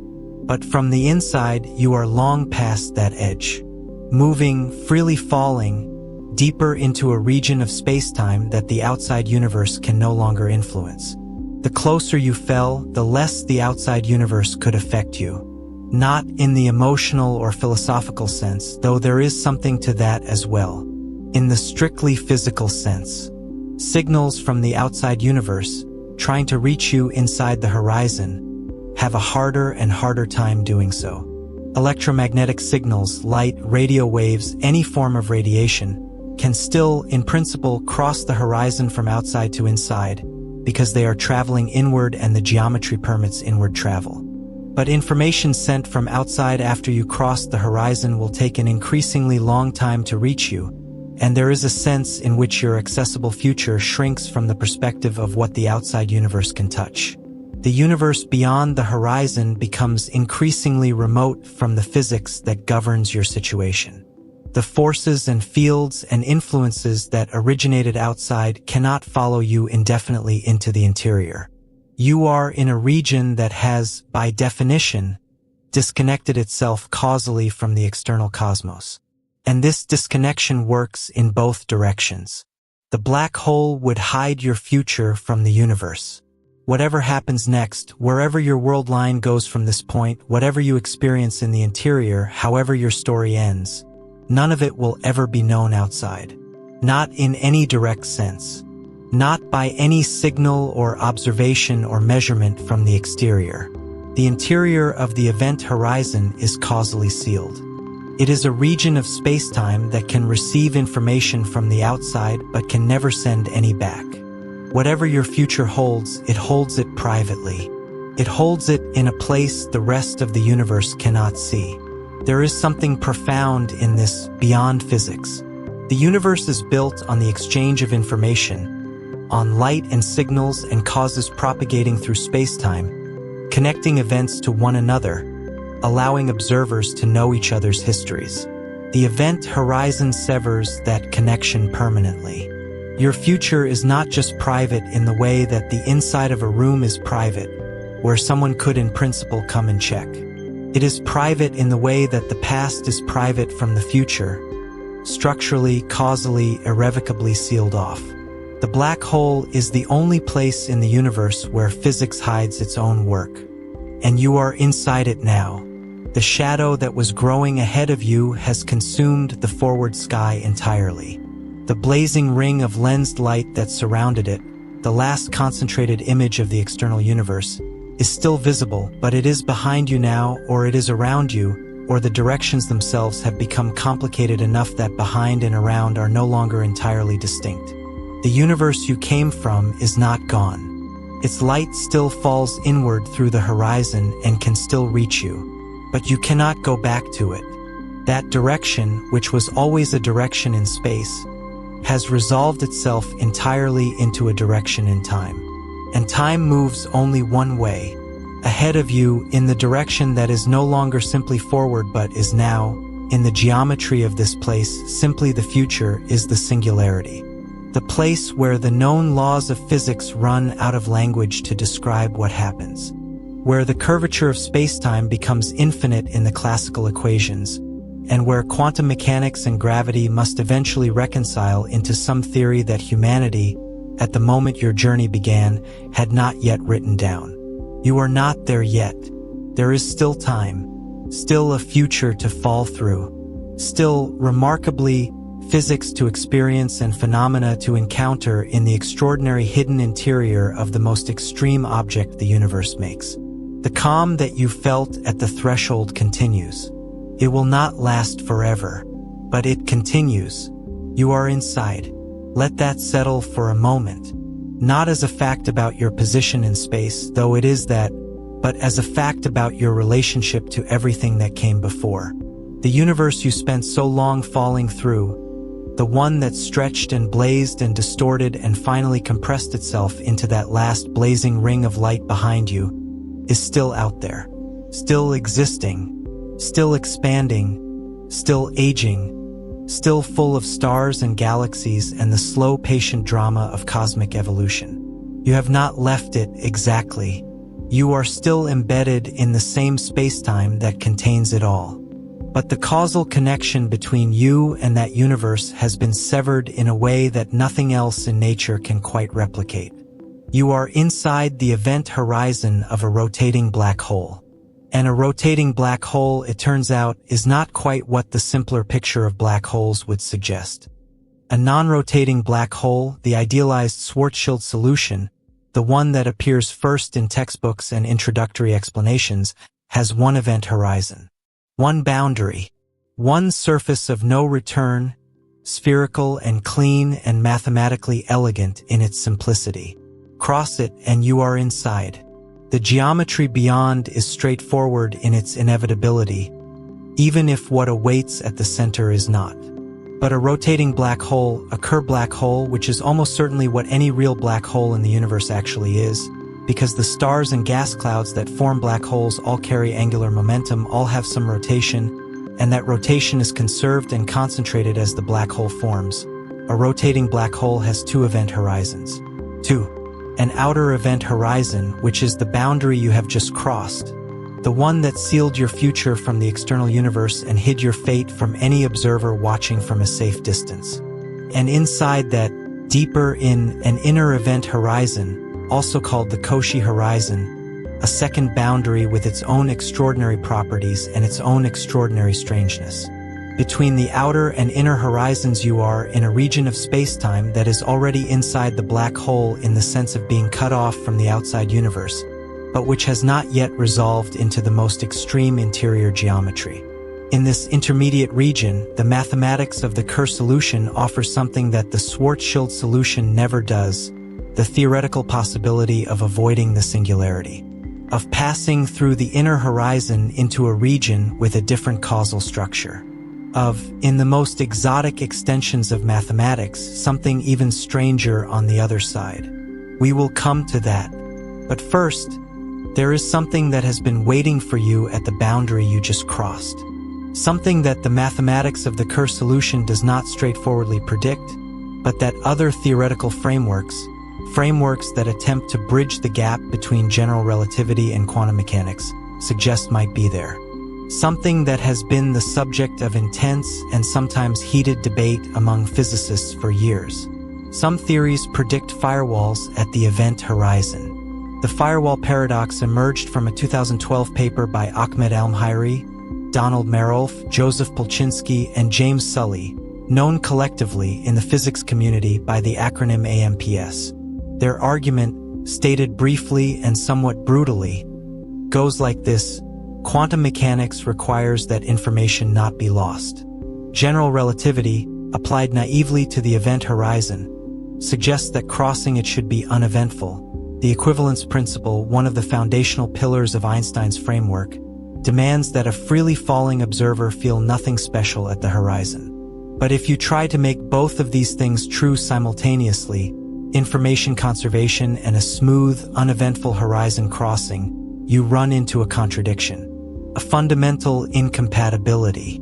And one possible resolution to that contradiction is that the event horizon is not, in fact, uneventful. Instead of a smooth, invisible mathematical surface, the horizon is surrounded by an intense wall of high-energy radiation, firewall, something that would, in that picture, make the crossing of the event horizon very eventful indeed. Whether firewalls actually exist is not settled. It remains one of the most actively debated questions in theoretical physics, touching as it does on some of the deepest tensions between our two great frameworks for understanding nature. Some physicists believe the firewall argument is correct and that our understanding of either quantum mechanics or gravity at the horizon must be revised. Others believe the paradox dissolves under more careful analysis, that the smoothness of the horizon is preserved and information escapes through more subtle means. Others still have proposed exotic alternative resolutions, fuzzballs, gravistars, various modifications to the interior geometry, each with its own mathematical architecture and its own unresolved difficulties. The universe, at the event horizon, is keeping its own counsel. And whatever the truth of the firewall debate, There is something else about the horizon region that is both firmly predicted and deeply strange. Something that does not require the firewall to be real in order to be true. The edge of the event horizon is surprisingly cold. Cold seems like the wrong word for a place associated, in popular imagination, with the extreme heat of accretion disks and the energetic violence of tidal disruption events.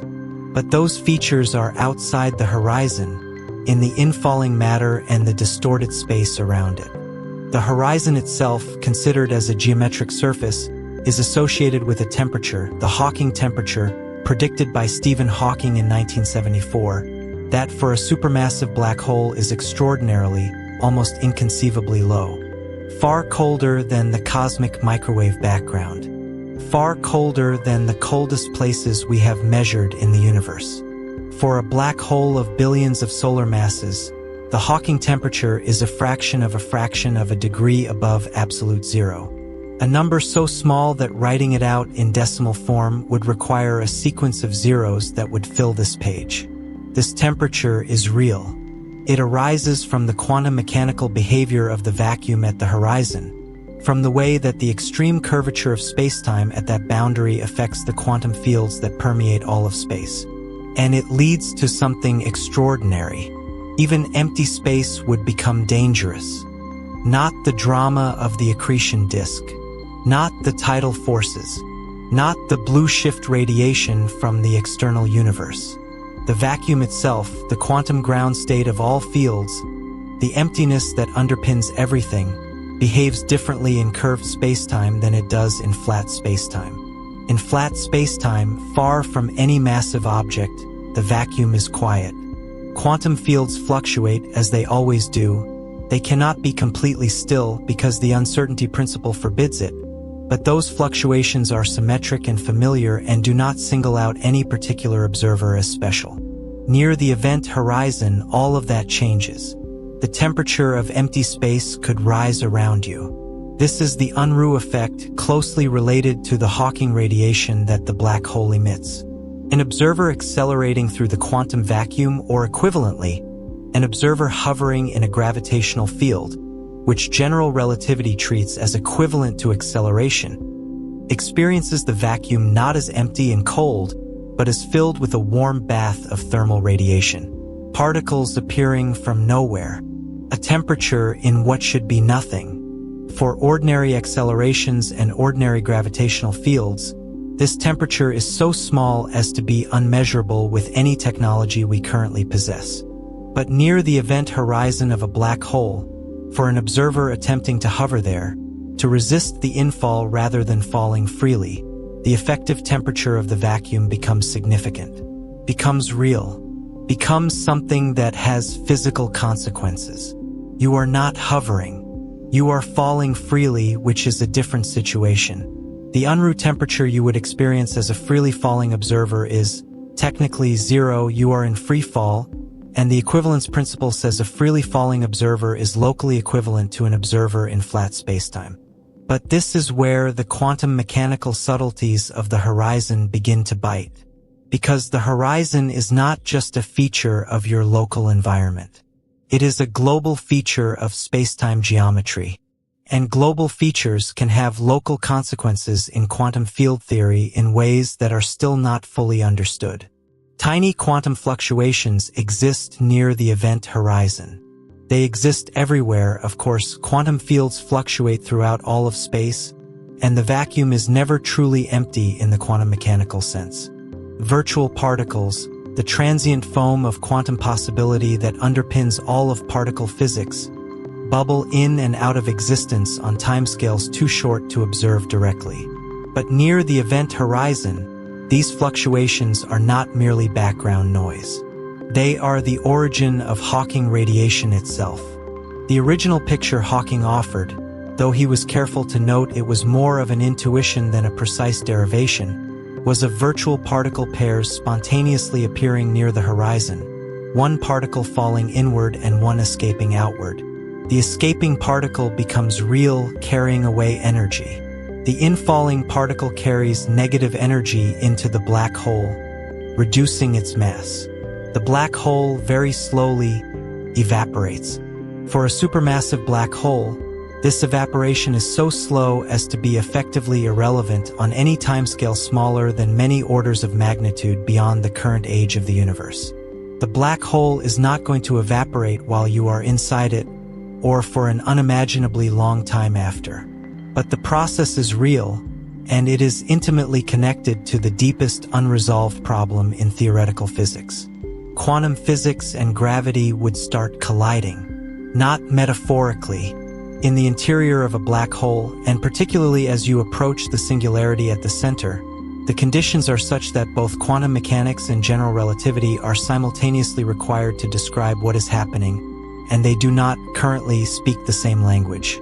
General relativity is a smooth, geometric theory of curved spacetime. Quantum mechanics is a theory of discrete, probabilistic, fundamentally uncertain events. Each has been tested to extraordinary precision in its own domain. Each has made predictions that have been confirmed by experiment to degrees of accuracy that are genuinely astonishing. And when you try to apply both of them simultaneously to the same physical situation, to the extreme curvature and the quantum fields and the horizon physics and the singularity, they produce contradictions. Not small discrepancies, fundamental incompatibilities. The firewall paradox is one expression of this collision. The information paradox is another. Black holes might preserve information somehow. The information paradox is this: quantum mechanics, in its standard formulation, is information preserving. The quantum state of a system evolves in a way that is, in principle, reversible. The information about what a system was doing in the past is encoded in what it is doing in the present. And in principle, a sufficiently complete measurement could reconstruct the past from the present. Nothing is truly lost. But a black hole, in the straightforward general relativistic picture, destroys information. Things fall in. The black hole evaporates via Hawking radiation. The Hawking radiation is thermal. It carries no information about what fell in, just a temperature. At the end of the evaporation, the information about everything that ever fell into the black hole is simply gone, erased from the universe. This cannot be if quantum mechanics is correct. So either quantum mechanics is wrong or general relativity is wrong, or they are both approximately right in their respective domains, but the full story, the quantum theory of gravity, modifies both in ways we have not yet grasped. Most physicists believe the information is preserved somehow, that it escapes, encoded in subtle correlations in the Hawking radiation that are not apparent in the thermal approximation. That the evaporation, done correctly with a full quantum gravitational theory, is unitary information preserving. But the mechanism by which this happens, the precise way the information gets out, remains unknown. One possible resolution to some of these paradoxes involves structures that are stranger than anything we have encountered so far in this journey. Some theories suggest wormholes could exist inside.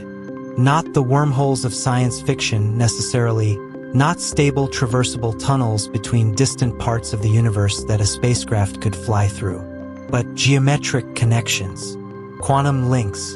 In recent years, a remarkable conjecture has emerged from the intersection of string theory, quantum information theory, and black hole physics. The idea that the entanglement between the Hawking radiation emitted by a black hole and the interior of the black hole might be geometrically equivalent to a wormhole connecting the two regions. That the quantum correlations, the invisible threads of quantum entanglement that connect the outgoing radiation to the interior, might be, in some deep sense, the same thing as a geometric bridge through spacetime. This conjecture, known as ER equals EPR, connecting Einstein-Rosen bridges, the formal name for wormholes, to Einstein-Podolsky-Rosen pairs, the formal name for entangled particles, is not proven. It is a conjecture, a deep and suggestive one that many physicists find compelling, but not established physics. And yet it points towards something extraordinary. The possibility that the interior of a black hole is not simply sealed off from the outside universe in a total and absolute sense, but is connected to it through quantum correlations that have a geometric interpretation. That the information is not destroyed but relocated, written into entanglement, encoded in correlations between the interior and the radiation, preserved in a form that the universe maintains even if no observer can easily read it. These are ideas at the frontier, ideas being actively worked on, argued about, extended and challenged and revised. The interior of a black hole is the laboratory in which quantum gravity must eventually make its predictions, and those predictions are not yet fully written. But there is one feature of the interior that all the theories agree on, even if they disagree on almost everything else about its nature. The center of the black hole is called a singularity. The word singularity in mathematics refers to a point where a function or a geometric structure breaks down, where quantities become undefined or infinite, where the smooth rules that govern the surrounding space suddenly fail to apply. In the context of a black hole, the singularity is the point, or in a rotating black hole, the ring at which the curvature of spacetime, as described by general relativity, becomes infinite. Not very large, not extremely large, infinite. The density of any matter that has fallen in becomes infinite. The tidal forces become infinite. The equations produce not a large number but a division by zero, and the physics falls silent. What actually happens at the singularity is unknown. Most physicists believe that the singularity is not a real physical feature of the universe, but rather a signal that general relativity has been pushed beyond its domain of validity.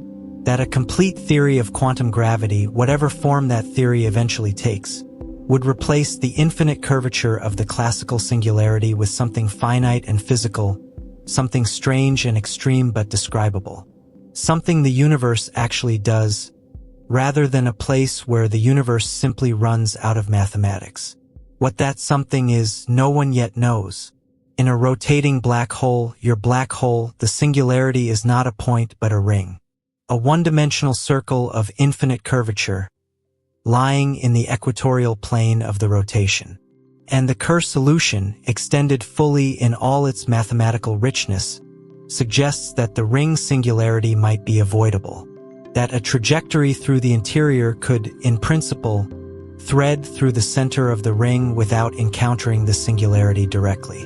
What lies on the other side of that ring in the full Kerr solution is, mathematically at least, a region with properties that defy ordinary description.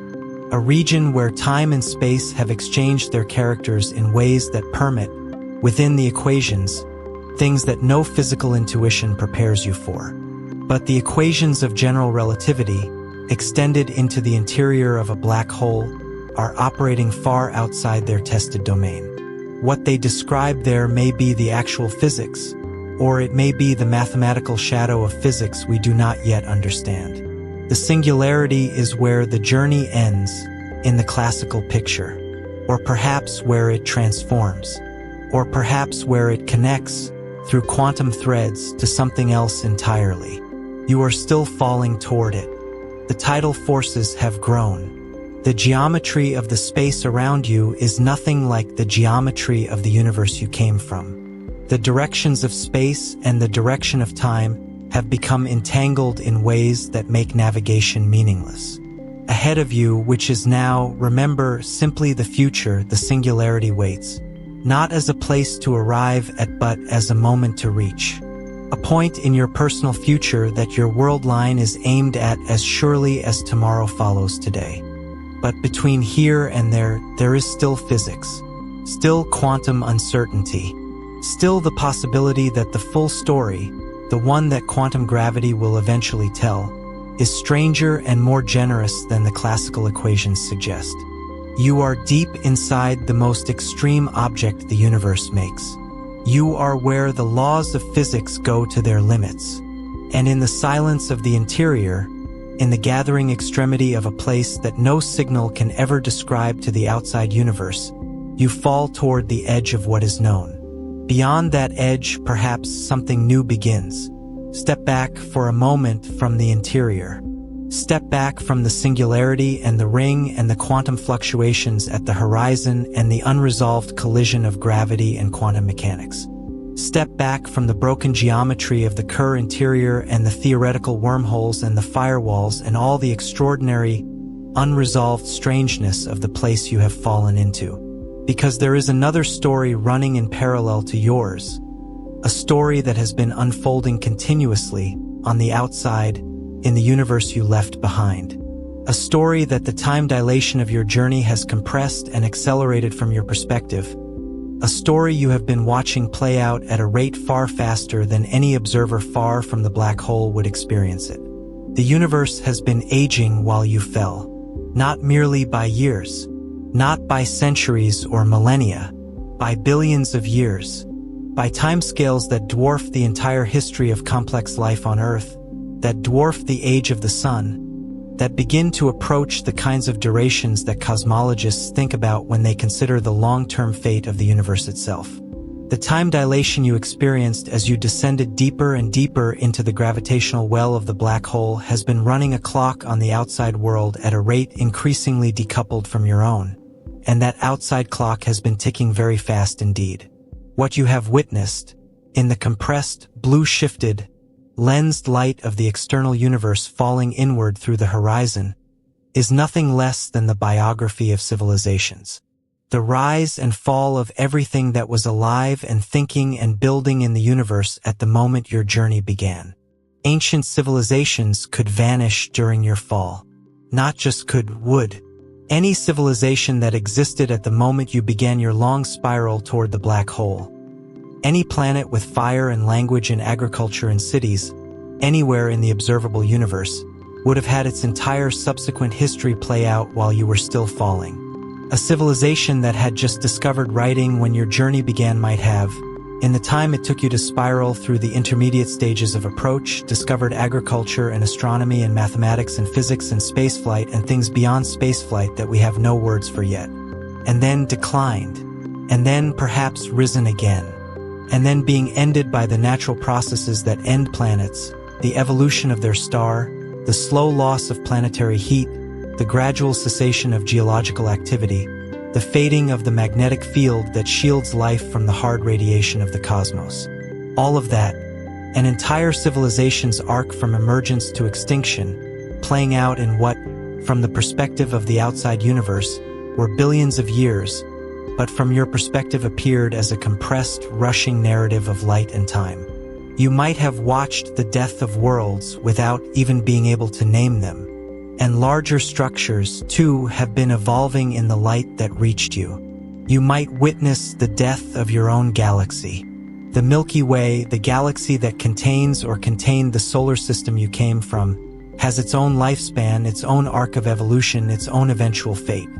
At the moment your journey began, it was a moderately active spiral galaxy, billions of years old already, still forming new stars from its remaining gas reserves, still home to hundreds of billions of suns in various stages of their lives. But star formation cannot continue indefinitely. Galaxies consume their gas. The raw material for new stars is used up, converted into stellar bodies that live out their fusion lives and then end as white dwarfs or neutron stars or black holes.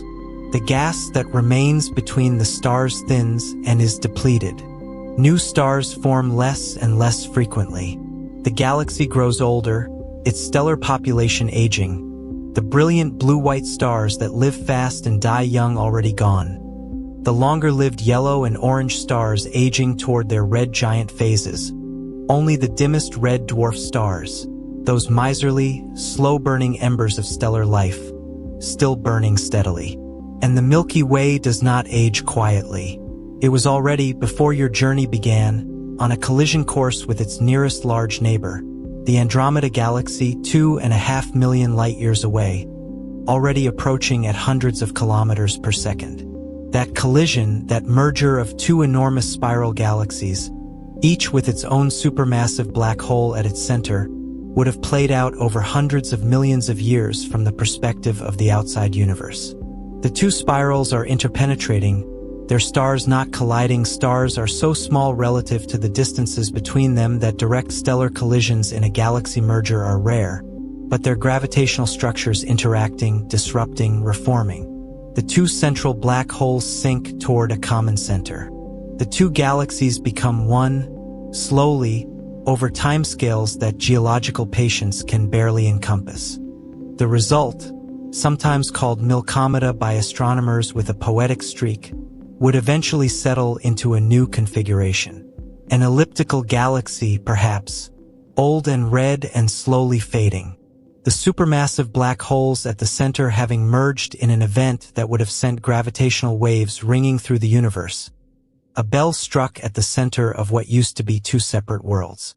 All of this has been playing out in the light falling into the black hole around you. And the universe itself, the largest structure of all, the whole of everything, has been evolving too. You could watch the expansion of the universe accelerate. This has already been happening, of course. The discovery that the universe's expansion is accelerating was made at the end of the 20th century. The observation that distant supernovae were dimmer than they should be if the expansion were decelerating as the gravity of all the matter in the universe pulled it back together. Something dark energy, the cosmological constant, the energy of the vacuum itself, is pushing outward, and that push is winning over the pull of gravity on the largest scales. The universe is not merely expanding. It is expanding faster and faster over time. As the billions of years of your descent have accumulated, that acceleration has continued. Distant galaxies, galaxies that were already far away when your journey began, have been carried further and further by the expansion, their light increasingly redshifted, the rate at which their photons arrive at any given observer decreasing as the space between them and everything else grows. The universe is not just getting bigger, it is becoming more isolated. Each galaxy, each cluster of gravitationally bound galaxies, is becoming more alone. You would see the universe's light become increasingly red. Not only from individual objects being Doppler shifted by their motion, but from the cosmological redshift, the stretching of wavelengths by the expansion of the universe itself. Light that left its source as visible radiation, as blue or yellow or orange starlight, has been traveling for so long through expanding space that its wavelengths have been stretched toward the red, toward the infrared, eventually toward wavelengths that no human eye was ever designed to detect. The universe grows dimmer in the wavelengths of visible light even as it continues to glow in longer wavelengths. The color of the universe's light, averaged across all sources, has been shifting toward the red and the infrared for billions of years.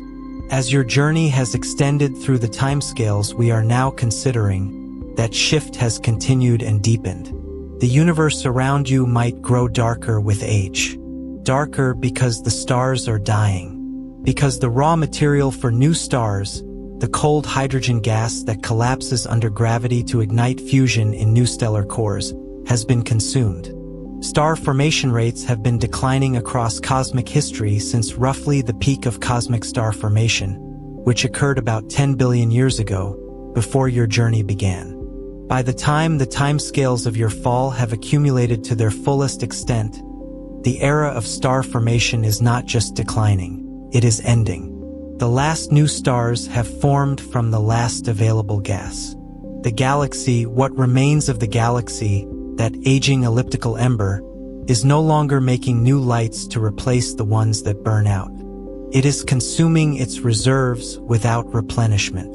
A city slowly running out of fuel for its streetlights, each one that flickers out leaving the streets a little darker, none of them being replaced. And the oldest, most persistent light of all is also fading. The cosmic microwave background would slowly fade away. That ancient glow, the thermal afterglow of the Big Bang, the light that has been traveling since 380,000 years after the universe began, the radiation that suffuses all of space with its faint microwave warmth, is not static. As the universe expands, the photons of the CMB are stretched by that expansion, just as all photons traveling through expanding space are stretched. Their wavelengths grow longer, their energy decreases, their effective temperature drops. When the CMB was first emitted, it was the radiation of a plasma at nearly 3,000 degrees. By the time of your journey's beginning, it had been redshifted down to about 2.7 Kelvin, just barely above absolute zero. As the billions of years of cosmic expansion continue to accumulate, that temperature drops further. 1 Kelvin, a fraction of a Kelvin. The CMB does not turn off.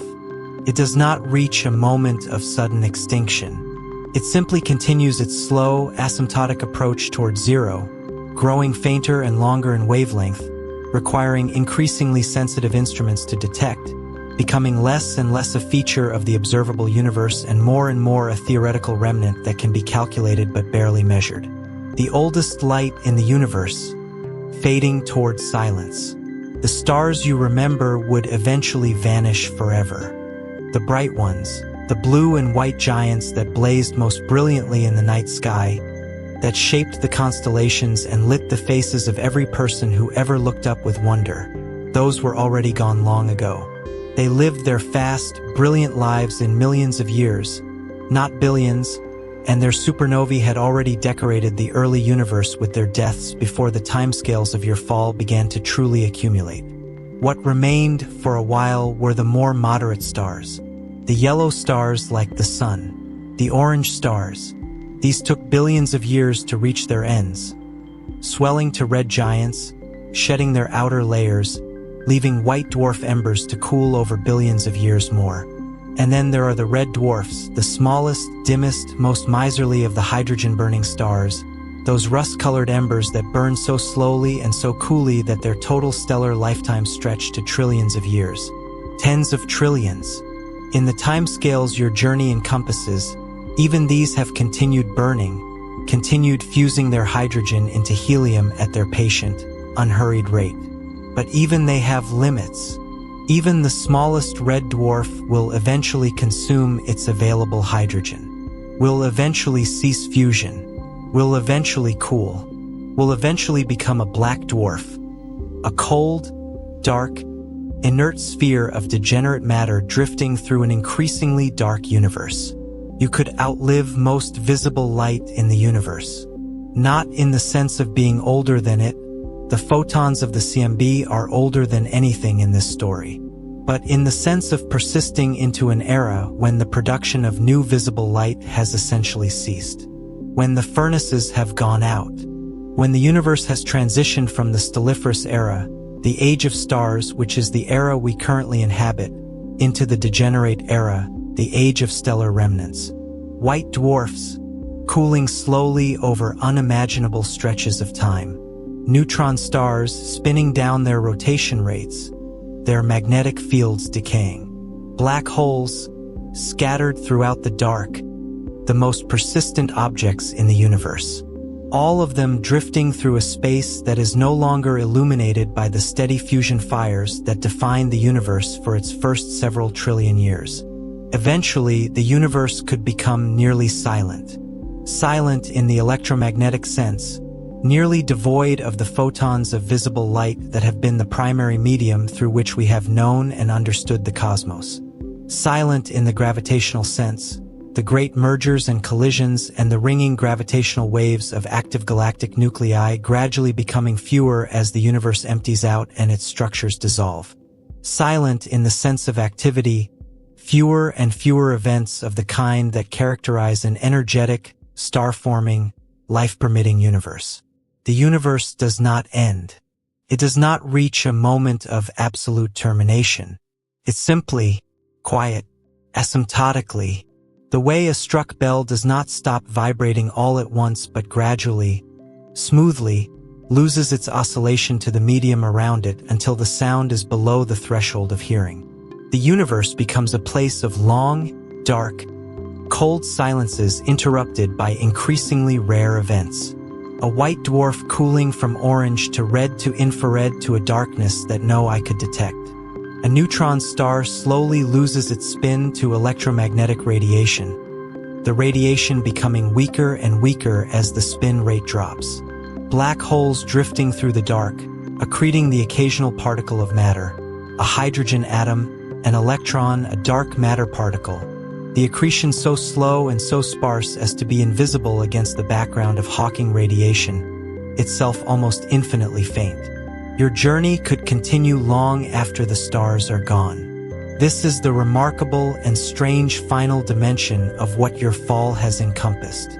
You began your journey in a universe full of stars, full of galaxies, full of light and activity, and the electromagnetic chatter of a cosmos in its astronomical prime. And the time dilation of your descent, the stretching of your subjective time relative to the external universe, has allowed you to witness, in compressed form, the biography of that universe from its active, brilliant, star-forming prime into the long, dark quiet of its old age. You have not aged as the universe has aged. That is the gift and the strangeness of deep gravitational time dilation. The universe outside has run through billions and trillions of years, while your own experience has been something different, compressed in some moments, extended in others, governed by the local geometry of the extraordinary spacetime you have been embedded in.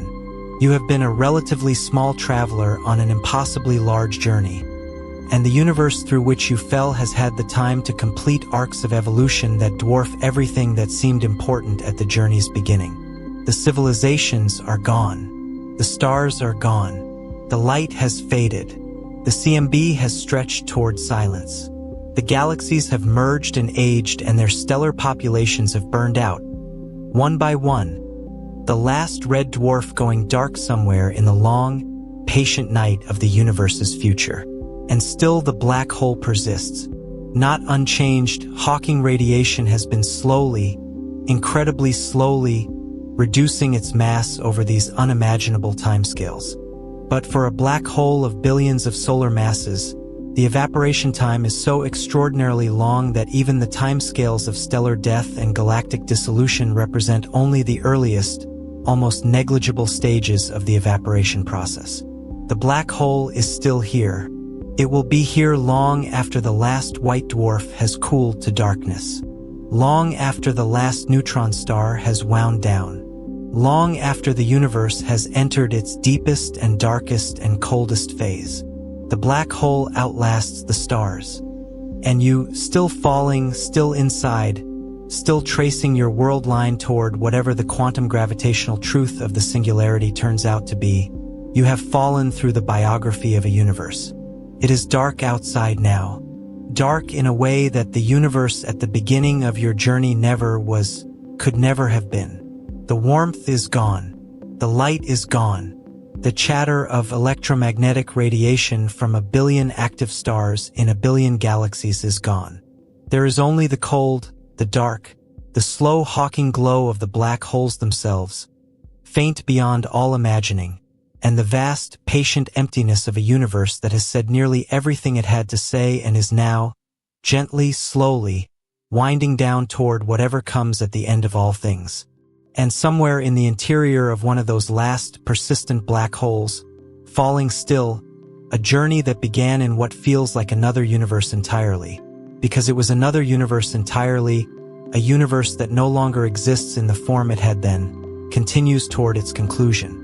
The darkness outside is not empty. It is full of time, full of the slow, cold processes that govern a universe in its age. Full of the mathematical certainty of physical law persisting even when the actors that once gave those laws such dramatic expressions have left the stage. You have watched the universe grow old. What remains now is the ending of your own story.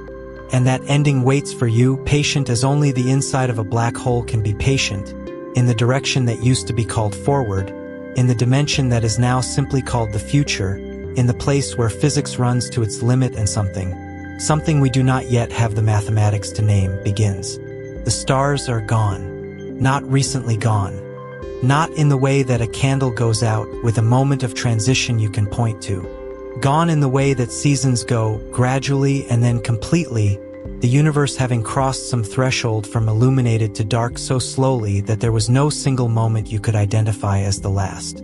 The last star, the last hydrogen-fusing, light-producing, fusion-powered star, burned out so long ago that the time between its extinction and now dwarfs the entire previous history of the stelliferous universe the way that history dwarfed a single human lifetime.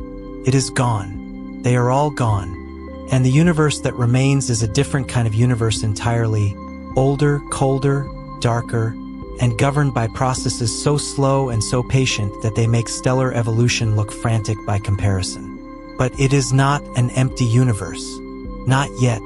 Black holes may eventually dominate the universe. This is not a conjecture made loosely. It follows from the physics of how different types of objects evolve over cosmological time. Stars burn out. White dwarfs cool toward darkness over timescales of quadrillions of years, their heat slowly radiating away into the increasingly cold cosmos, eventually becoming black dwarfs, cold, inert, invisible spheres of degenerate matter drifting through the dark.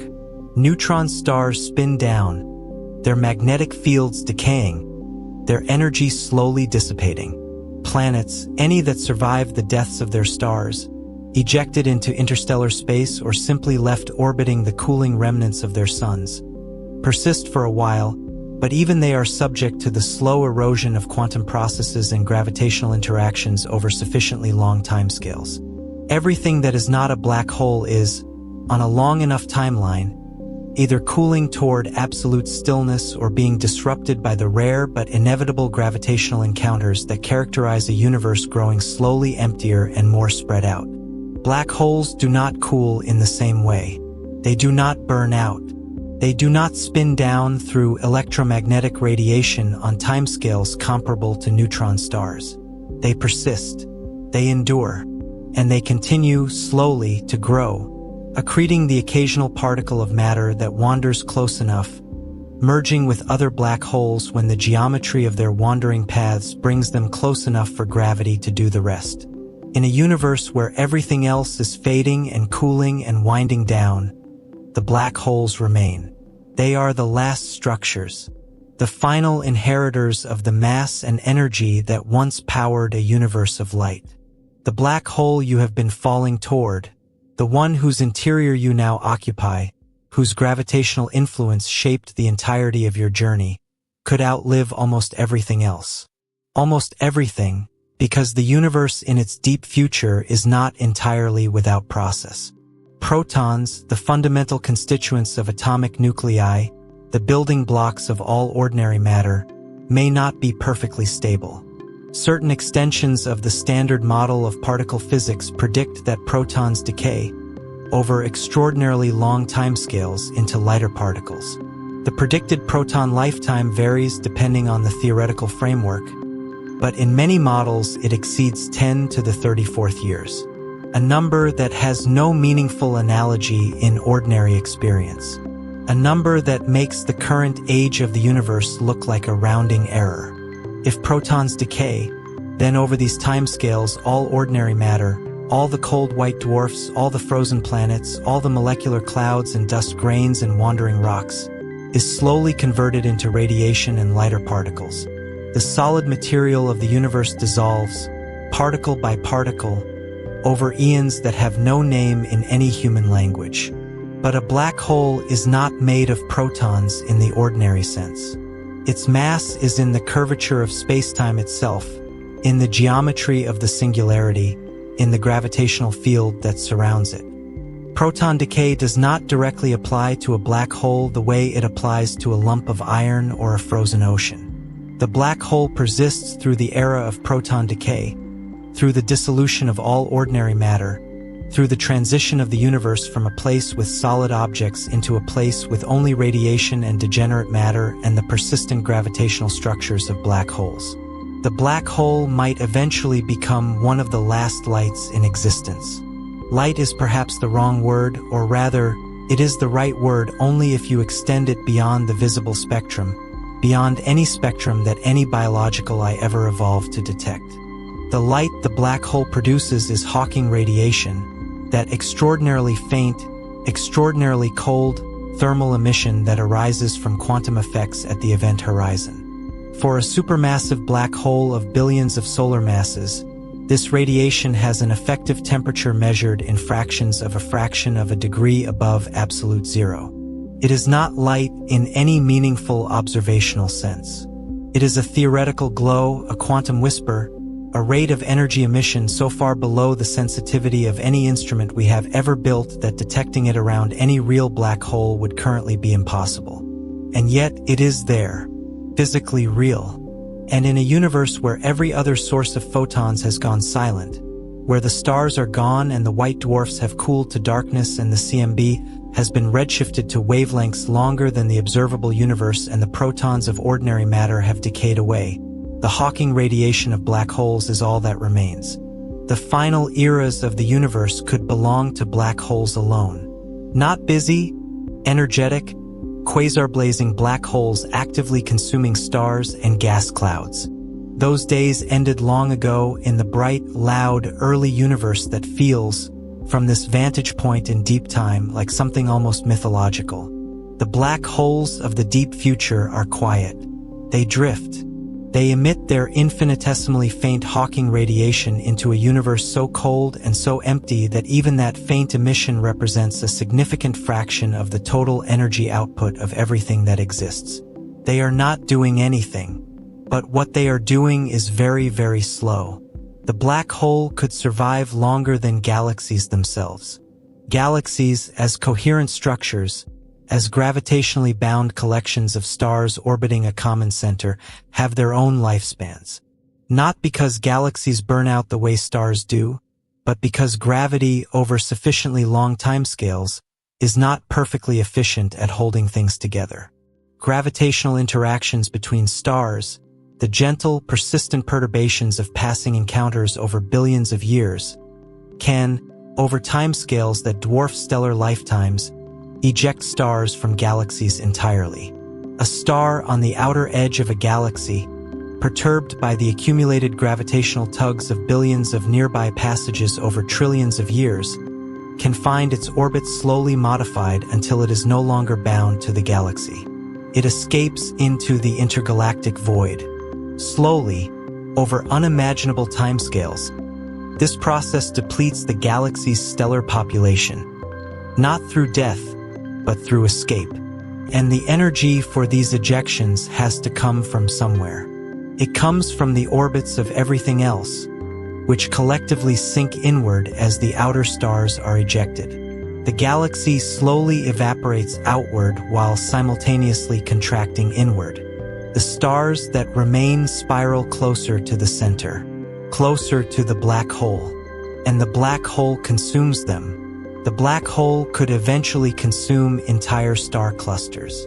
In this far future era, star clusters, the gravitationally bound groups of stars that were once the nurseries of stellar formation, are among the last coherent structures besides black holes themselves. And as the galaxy slowly evaporates outward and the remaining mass sinks inward, these clusters drift closer to the central black hole. Close enough for tidal forces to begin to matter. Close enough for the black hole's gravity to begin to disrupt the cluster's internal structure, to peel away its outer members, to draw the densest core ever inward. The black hole does not wait for stars to fall individually. It disrupts and consumes entire groups, swallowing the accumulated mass of thousands of stars at once. Not in a dramatic flare of accretion disk activity, because there is no longer enough gas and infalling material to power such a display, but in the slow, patient gravitational dissolution of one structure into another. And as it consumes, it grows. The black hole could eventually become larger than its own galaxy's core. This is the endpoint of galactic evaporation, the remaining stars and stellar remnants having been either ejected outward into the intergalactic void or consumed inward by the central black hole, the black hole's mass growing to encompass what was once a significant fraction of the galaxy's total stellar mass. The galaxy, as a distribution of stars and gas and dust in orbital motion, no longer meaningfully exists. What remains is the black hole, vastly more massive than when your journey began, swollen on the consumed remnants of the galaxy that once surrounded it, and the thin, dispersed halo of escaped stars drifting outward through an intergalactic space that is itself increasingly empty, increasingly cold, increasingly far from anything else. The black hole sits at the center of what used to be a galaxy, in a universe where the concept of a galaxy is becoming historical rather than observational. And all the while, so slowly as to be almost beneath the concept of gradual, the Hawking radiation continues. Hawking radiation would slowly drain the black hole. The mathematics of Hawking radiation are precise about one thing above all. The rate of evaporation depends on the mass of the black hole, and it depends on it inversely. A more massive black hole evaporates more slowly.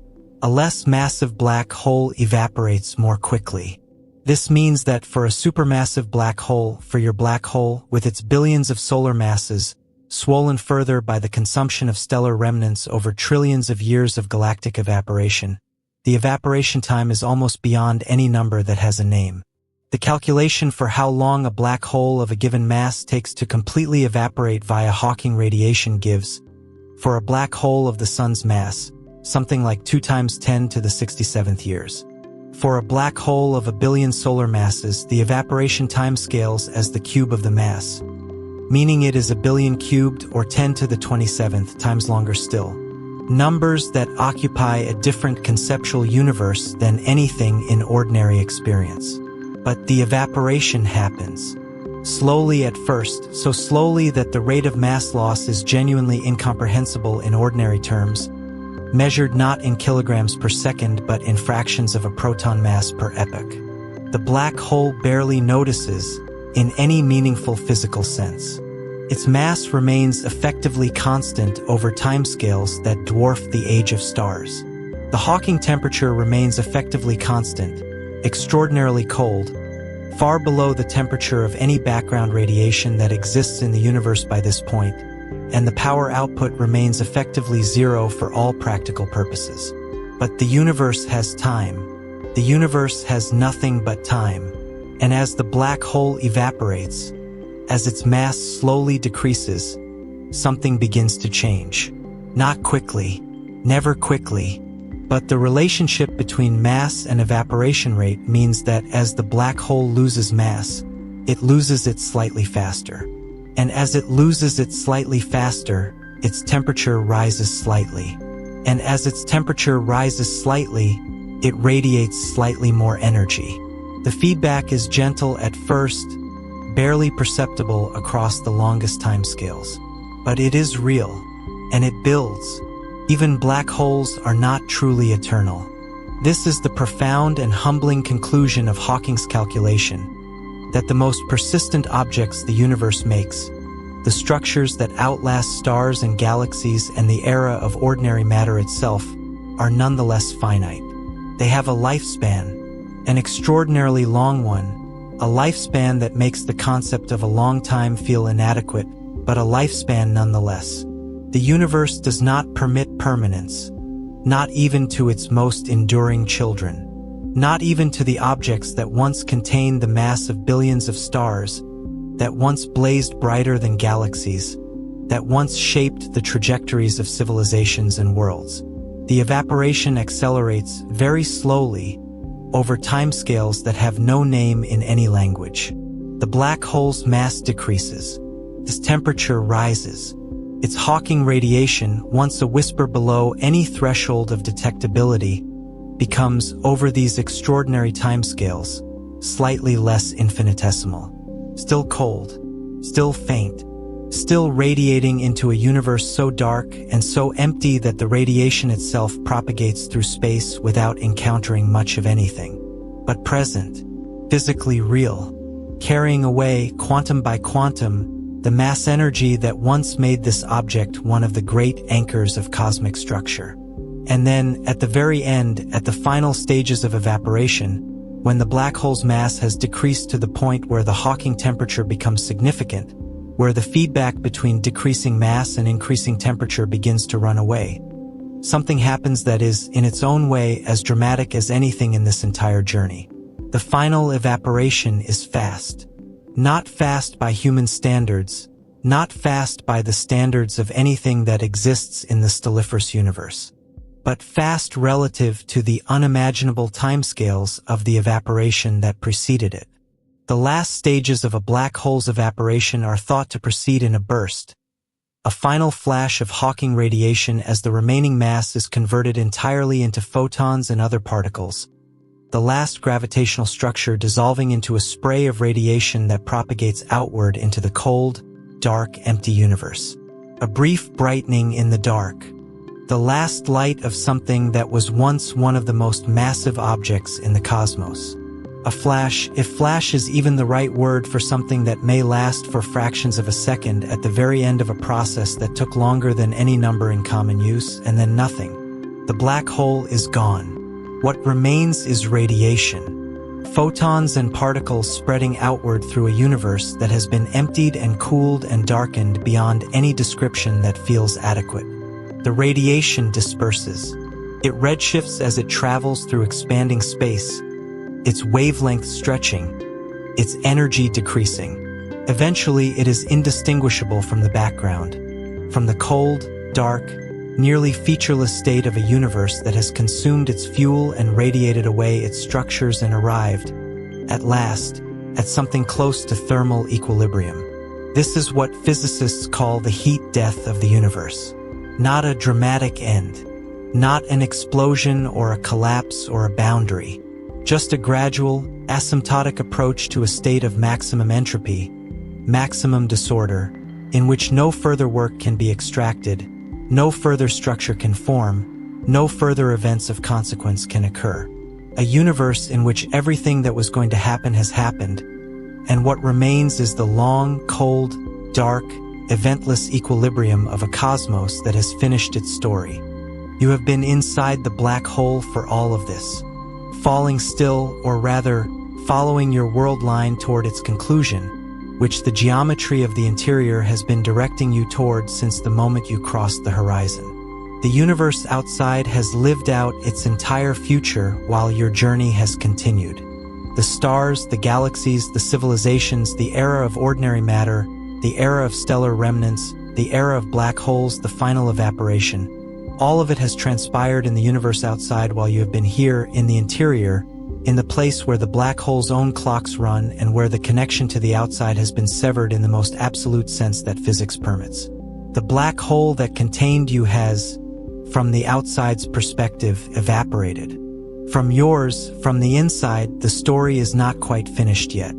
There is still the singularity. There is still the question of what happens at the place where classical physics runs out of answers. There is still the possibility, held open by the quantum gravitational theories, that humanity was only beginning to approach when your journey began, that the interior is not simply a dead end, that the singularity is not what the classical equations make it appear to be, that something, some resolution, some transformation, some connection to something beyond, awaits at the end of the world line you have been following through all these inconceivable depths of time and space. The universe outside is dark.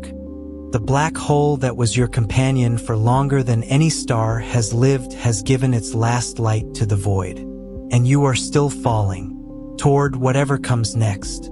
There is a sound associated with black holes. Not a sound you could hear, not in any conventional sense, not through air or water or any medium that carries pressure waves in the way that human ears evolved to detect. Sound, in the ordinary sense, requires a medium, and the deep vacuum of space provides none. But in a different sense, in the sense of vibration, of oscillation, of a physical system resonating at a characteristic frequency, black holes produce something that deserves to be called sound more than almost anything else in the universe. When a black hole is disturbed, when it swallows a large quantity of mass, when it merges with another black hole, when it is perturbed by any significant event, it rings. Like a bell. The geometry of spacetime around it oscillates, settling back toward its equilibrium configuration through a series of damped vibrations called quasinormal modes. These oscillations propagate outward as gravitational waves, ripples in the fabric of spacetime itself, carrying away the energy of the perturbation. We have detected these ringdowns. The gravitational wave observatories on Earth have recorded the final moments of black hole mergers, the chirp of two black holes spiraling together followed by the brief, damped ring of the newly merged object settling into its final state. And the frequency of these oscillations, if you were to translate them into the range of human hearing, if you were to shift them up through the electromagnetic spectrum into the audio frequencies our ears can process, would be extraordinarily deep. Not merely low, profoundly, fundamentally low. The lowest notes that any object in the universe produces. Notes so far below the threshold of human hearing, in their natural frequencies, that translating them into the audible range requires shifting them upward by many octaves. The black hole at the center of the Perseus galaxy cluster produces sound waves in the hot gas surrounding it, actual pressure waves, propagating through the actual medium at a frequency approximately 57 octaves below middle C. A note so deep that it cycles once every 10 million years. A note that no instrument has ever played and no ear has ever heard, but that is nonetheless physically real, propagating through the universe as surely as any sound that has ever existed. In the interior of a black hole, in the place you now occupy, there are no pressure waves and no medium to carry them. But the concept of the black hole as a resonating, vibrating, fundamentally oscillatory system persists into the interior in the mathematics of geometry. The space-time you are moving through has a character, a texture, that in another context and another scale might be called musical. The deep harmonics of the most massive instrument the universe has ever made, playing notes at frequencies and timescales that have no analogy in any experience that evolved on a planet. You are inside that instrument now, and every second that passes brings you further from everything that ordinary experience prepared you to understand. Every second near the end would separate you further from reality. Not from physical reality, you are more deeply embedded in physical reality than you have ever been, subject to gravitational fields and space-time curvatures that represent the most extreme environment the universe contains. But from the reality of ordinary experience. From the reality of flat space-time and stable directions and clocks that agree with each other and futures that branch in many possible ways. Each moment of your world line, as it continues toward its conclusion, takes you into a regime where the physical laws that govern your situation are increasingly distant from their familiar forms. Where the intuitions built by evolution on a planet, refined by science across the history of human thought, become less and less useful as guides to what is actually happening. Your sense of direction would eventually lose meaning. We touched on this earlier, the way that the radial direction, the direction toward the singularity, takes on an increasingly time-like character as you approach it. But now, deeper in, closer to the end, this transformation is not a subtle mathematical feature of the coordinate system. It is a dominant physical reality.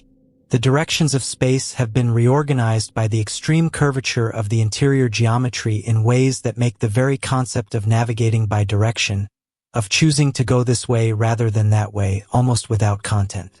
There are directions you can move in that are space-like, genuinely spatial, genuine freedoms of motion. But the set of futures available to you has been so radically constrained by the geometry that freedom of motion in the remaining spatial directions feels less like freedom and more like the irrelevant latitude of choosing which way to face while being carried forward by a river that only flows one way. The river is the future, and the future leads one place. In the end, gravity would control every possible future. This is the definitive statement of what it means to be inside the event horizon of a black hole. Outside the horizon, gravity is one force among several, strong in some places, weak in others, always in principle something that can be overcome with sufficient energy and the right trajectory. Rockets can escape from planets. Light can escape from stars. Even from near the event horizon, from outside it, escape is possible with sufficient speed. But inside the horizon, gravity is not a force that can be overcome. It is not something acting on you that you might counteract with sufficient thrust or velocity. It is the geometry of spacetime itself, and the geometry dictates your future with the same authority that the geometry of time dictates that tomorrow follows today. You cannot escape the singularity any more than you can escape the future. It is not in a direction. It is in time, and time admits no reversal. Every possible world line inside the event horizon, every path through space-time that the laws of physics permit an object to follow, leads to the singularity. Not most paths, every path. The singularity is not a location you arrive at if you make the wrong choices. It is the destination of all choices equally. Gravity in the interior of a black hole is not a force. It is fate. And through the strange, distorted window of light that continues to fall inward through the horizon behind you, the light from the external universe that the event horizon permits to enter even as it forbids exit, you have been watching the universe approach its own final condition. You might witness the universe approaching heat death, not in a moment, not as a sudden transition, but in the same compressed, accelerated way that the time dilation of your descent has been showing you the universe's evolution throughout this journey. The universe outside running fast relative to your experience, its history scrolling past in forms of light that reach you even inside the horizon. You have watched the deep future unfold. The stars are going dark. The white dwarfs are cooling. The protons of ordinary matter decaying away.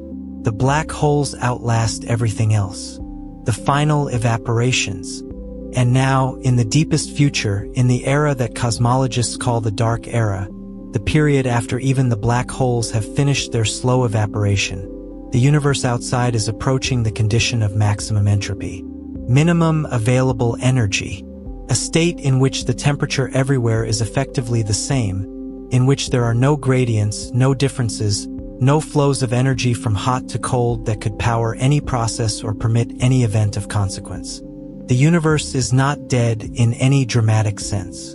The word death implies a transition, a moment, an event. What is happening is more like an asymptotic approach, the universe drawing ever closer to equilibrium, the rate of meaningful events decreasing, the intervals between any occurrences of consequence growing longer and longer, the cosmos settling into a stillness that is not absence but completion. The last light in the cosmos might come from dying black holes. And it has. You witnessed it. In the compressed, deep-time view afforded by your vantage point inside, you saw the final black holes, the last survivors of the era of structure, the ultimate inheritors of the universe's mass and energy, complete their extraordinary slow evaporations.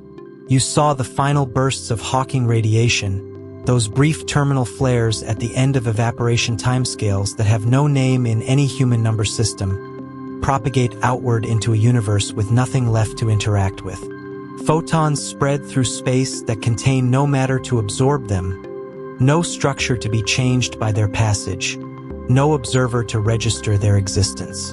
The last light of the universe, radiated into a cosmos that has finally, truly, become too empty and too dark and too uniform to do anything with it. The universe outside could become completely unrecognizable, not merely changed, not merely evolved beyond the familiar forms it wore when your journey began. Unrecognizable in the most complete sense, a universe in which none of the features that defined it at the beginning of your fall remain. No stars, no galaxies, no gas clouds, no planets, no atoms of ordinary matter in any stable configuration. No cosmic microwave background detectable above the noise of the universe's final thermal state. No structure at any scale from the planetary to the cosmic. Just an extraordinarily diffuse, extraordinarily cold, extraordinarily uniform distribution of particles and radiation at the lowest energy states the laws of physics permit, photons, neutrinos, the products of Hawking evaporation, spread across a space that continues to expand, becoming ever more dilute, ever more empty, ever more featureless. This is not a universe that any observer who knew it in its prime would recognize. It shares the same physical laws, the same constants of nature, the same fundamental forces, the same quantum mechanical rules. But the universe those laws produce, given enough time and starting from the conditions that obtained at your journey's beginning, is this: an almost perfect emptiness, cold and dark and expanding and ancient beyond all reckoning. And through all of it, through every stage of the universe's evolution from its stellar prime to its degenerate old age to its final dark equilibrium, the black hole persisted. Long after you fell inside it, long after the civilization that might have watched you fall had vanished, long after the stars that lit your home galaxy had burned out and cooled and decayed, the black hole continued to warp space, to curve the geometry of the spacetime around it, to be the dominant gravitational feature of its local cosmic neighborhood. The black hole would continue warping space after you were gone. In a sense, the black hole's influence outlasted everything. Long after any observer capable of measuring gravitational lensing had ceased to exist. Long after any light source capable of being lensed was present to provide the photons. The curvature of spacetime around the black hole, that fundamental geometric fact of general relativity, the depression in the fabric of the universe that the black hole's mass created, continued to exist. Continued to influence the trajectories of the occasional particle that wandered close. Continued to be a real feature of the universe's geometry, written into the structure of spacetime as indelibly as any physical fact can be written. Until the evaporation was complete. Until the last of the mass was converted to Hawking radiation and the event horizon shrank to nothing and the spacetime curvature that had defined the black hole since its formation. Since before the stars existed, perhaps, if this was one of the primordial black holes formed in the early universe. Finally, smoothly resolved back into the flat, featureless spacetime of a universe that no longer contained any structure massive enough to curve it significantly. The warping stopped. The geometry flattened. The last local deviation from uniformity propagated outward as the final pulse of gravitational radiation and was gone. And yet, and this is where the story arrives at its most honest moment, its most genuinely humble conclusion. What happens at the center of it all remains unknown. No one truly knows what happens beyond the singularity. This is not a failure of science. It is an honest accounting of where the known and the unknown meet. General relativity, tested and confirmed to extraordinary precision in every regime we can probe, makes a specific prediction for the interior of a black hole. A singularity, a point or ring of infinite curvature, the terminus of every world line that crosses the horizon. But physicists do not believe that infinity is a physical reality. They believe the singularity is a signal, a marker at the edge of the domain of validity of the classical theory, a place where the theory is telling you it has been pushed beyond its own limits and that a more complete theory must take over. What that more complete theory says about the interior of a black hole, about what actually happens at the place the classical equations call a singularity, is not yet known. Loop quantum gravity, one of the leading approaches to quantum gravity, suggests that the singularity is replaced by a quantum bounce, that the extreme density of the collapsing matter at the singularity is halted by quantum pressure effects and the matter bounces outward, perhaps into a new region of spacetime, perhaps into something that might be called, in a very specific technical sense, a new universe. String theory approaches to the interior suggest different modifications, different replacements for the singularity, none of them fully worked out. The holographic principle, the idea that the interior of a black hole is somehow encoded in the quantum information of the horizon, suggests yet another picture, one in which the very notion of a classical interior must be revised. The singularity might be a beginning as much as an ending. Or it might be neither, just a place where the known laws break down and something else, something we have not yet imagined clearly enough to name, takes their place. Your fall would become a journey through the entire lifetime of the universe. This is the final truth of what you have experienced.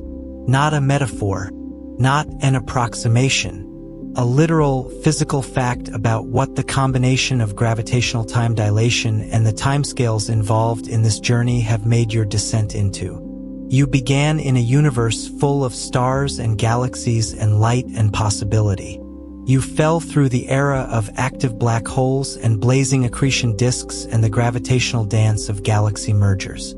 You watched the stars go out, one by one and then all at once, replaced by the cold silence of cooling stellar remnants. You watched ordinary matter dissolve through proton decay. You watched the black holes outlast everything, drifting through an increasingly dark and empty universe, slowly evaporating through Hawking radiation over timescales that have no analogy in any domain of ordinary experience.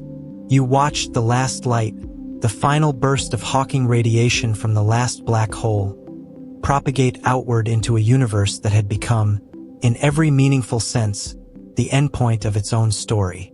And through all of that, through billions and trillions and unimaginably larger numbers of years of external time, your journey continued. Your fall continued. Your world line traced its path through the interior geometry of a black hole that outlasted everything the universe once contained, a black hole that was, for a cosmically significant portion of the universe's total lifespan, one of the last significant structures in existence.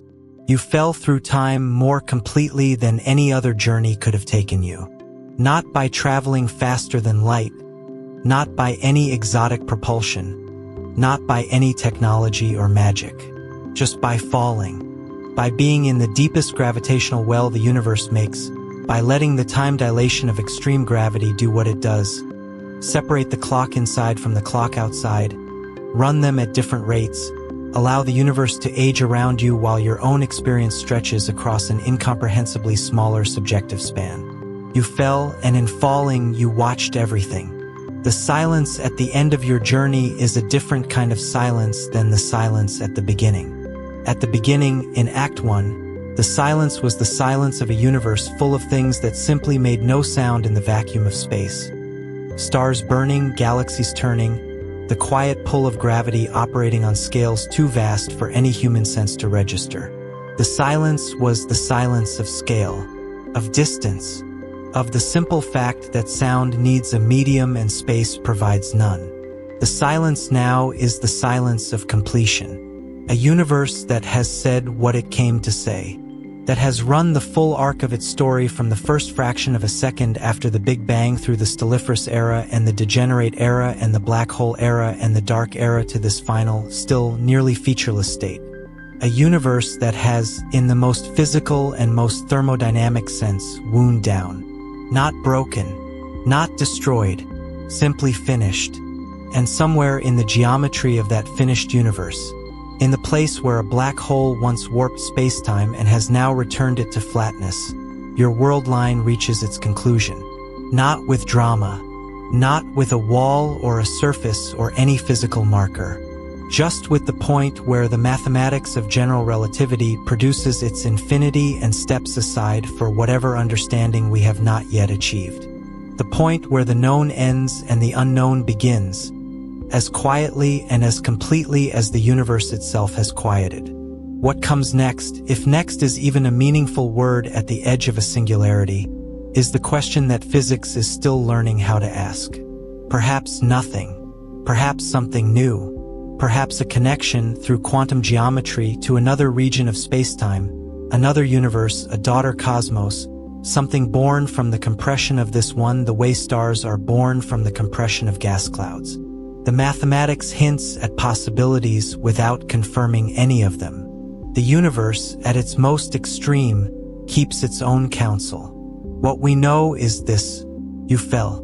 You fell from the quiet outer darkness, from the first whisper of a gravitational pull barely distinguishable from nothing, through the slow gathering of your spiral, through the blazing brilliance of the accretion disk and the extraordinary optics of the near-horizon region, through the crossing of a boundary that announced itself with no fanfare whatsoever, through the interior where quantum mechanics and gravity press against each other without resolution, through the deep time vision of the universe's entire biography playing out in the light that fell in alongside you.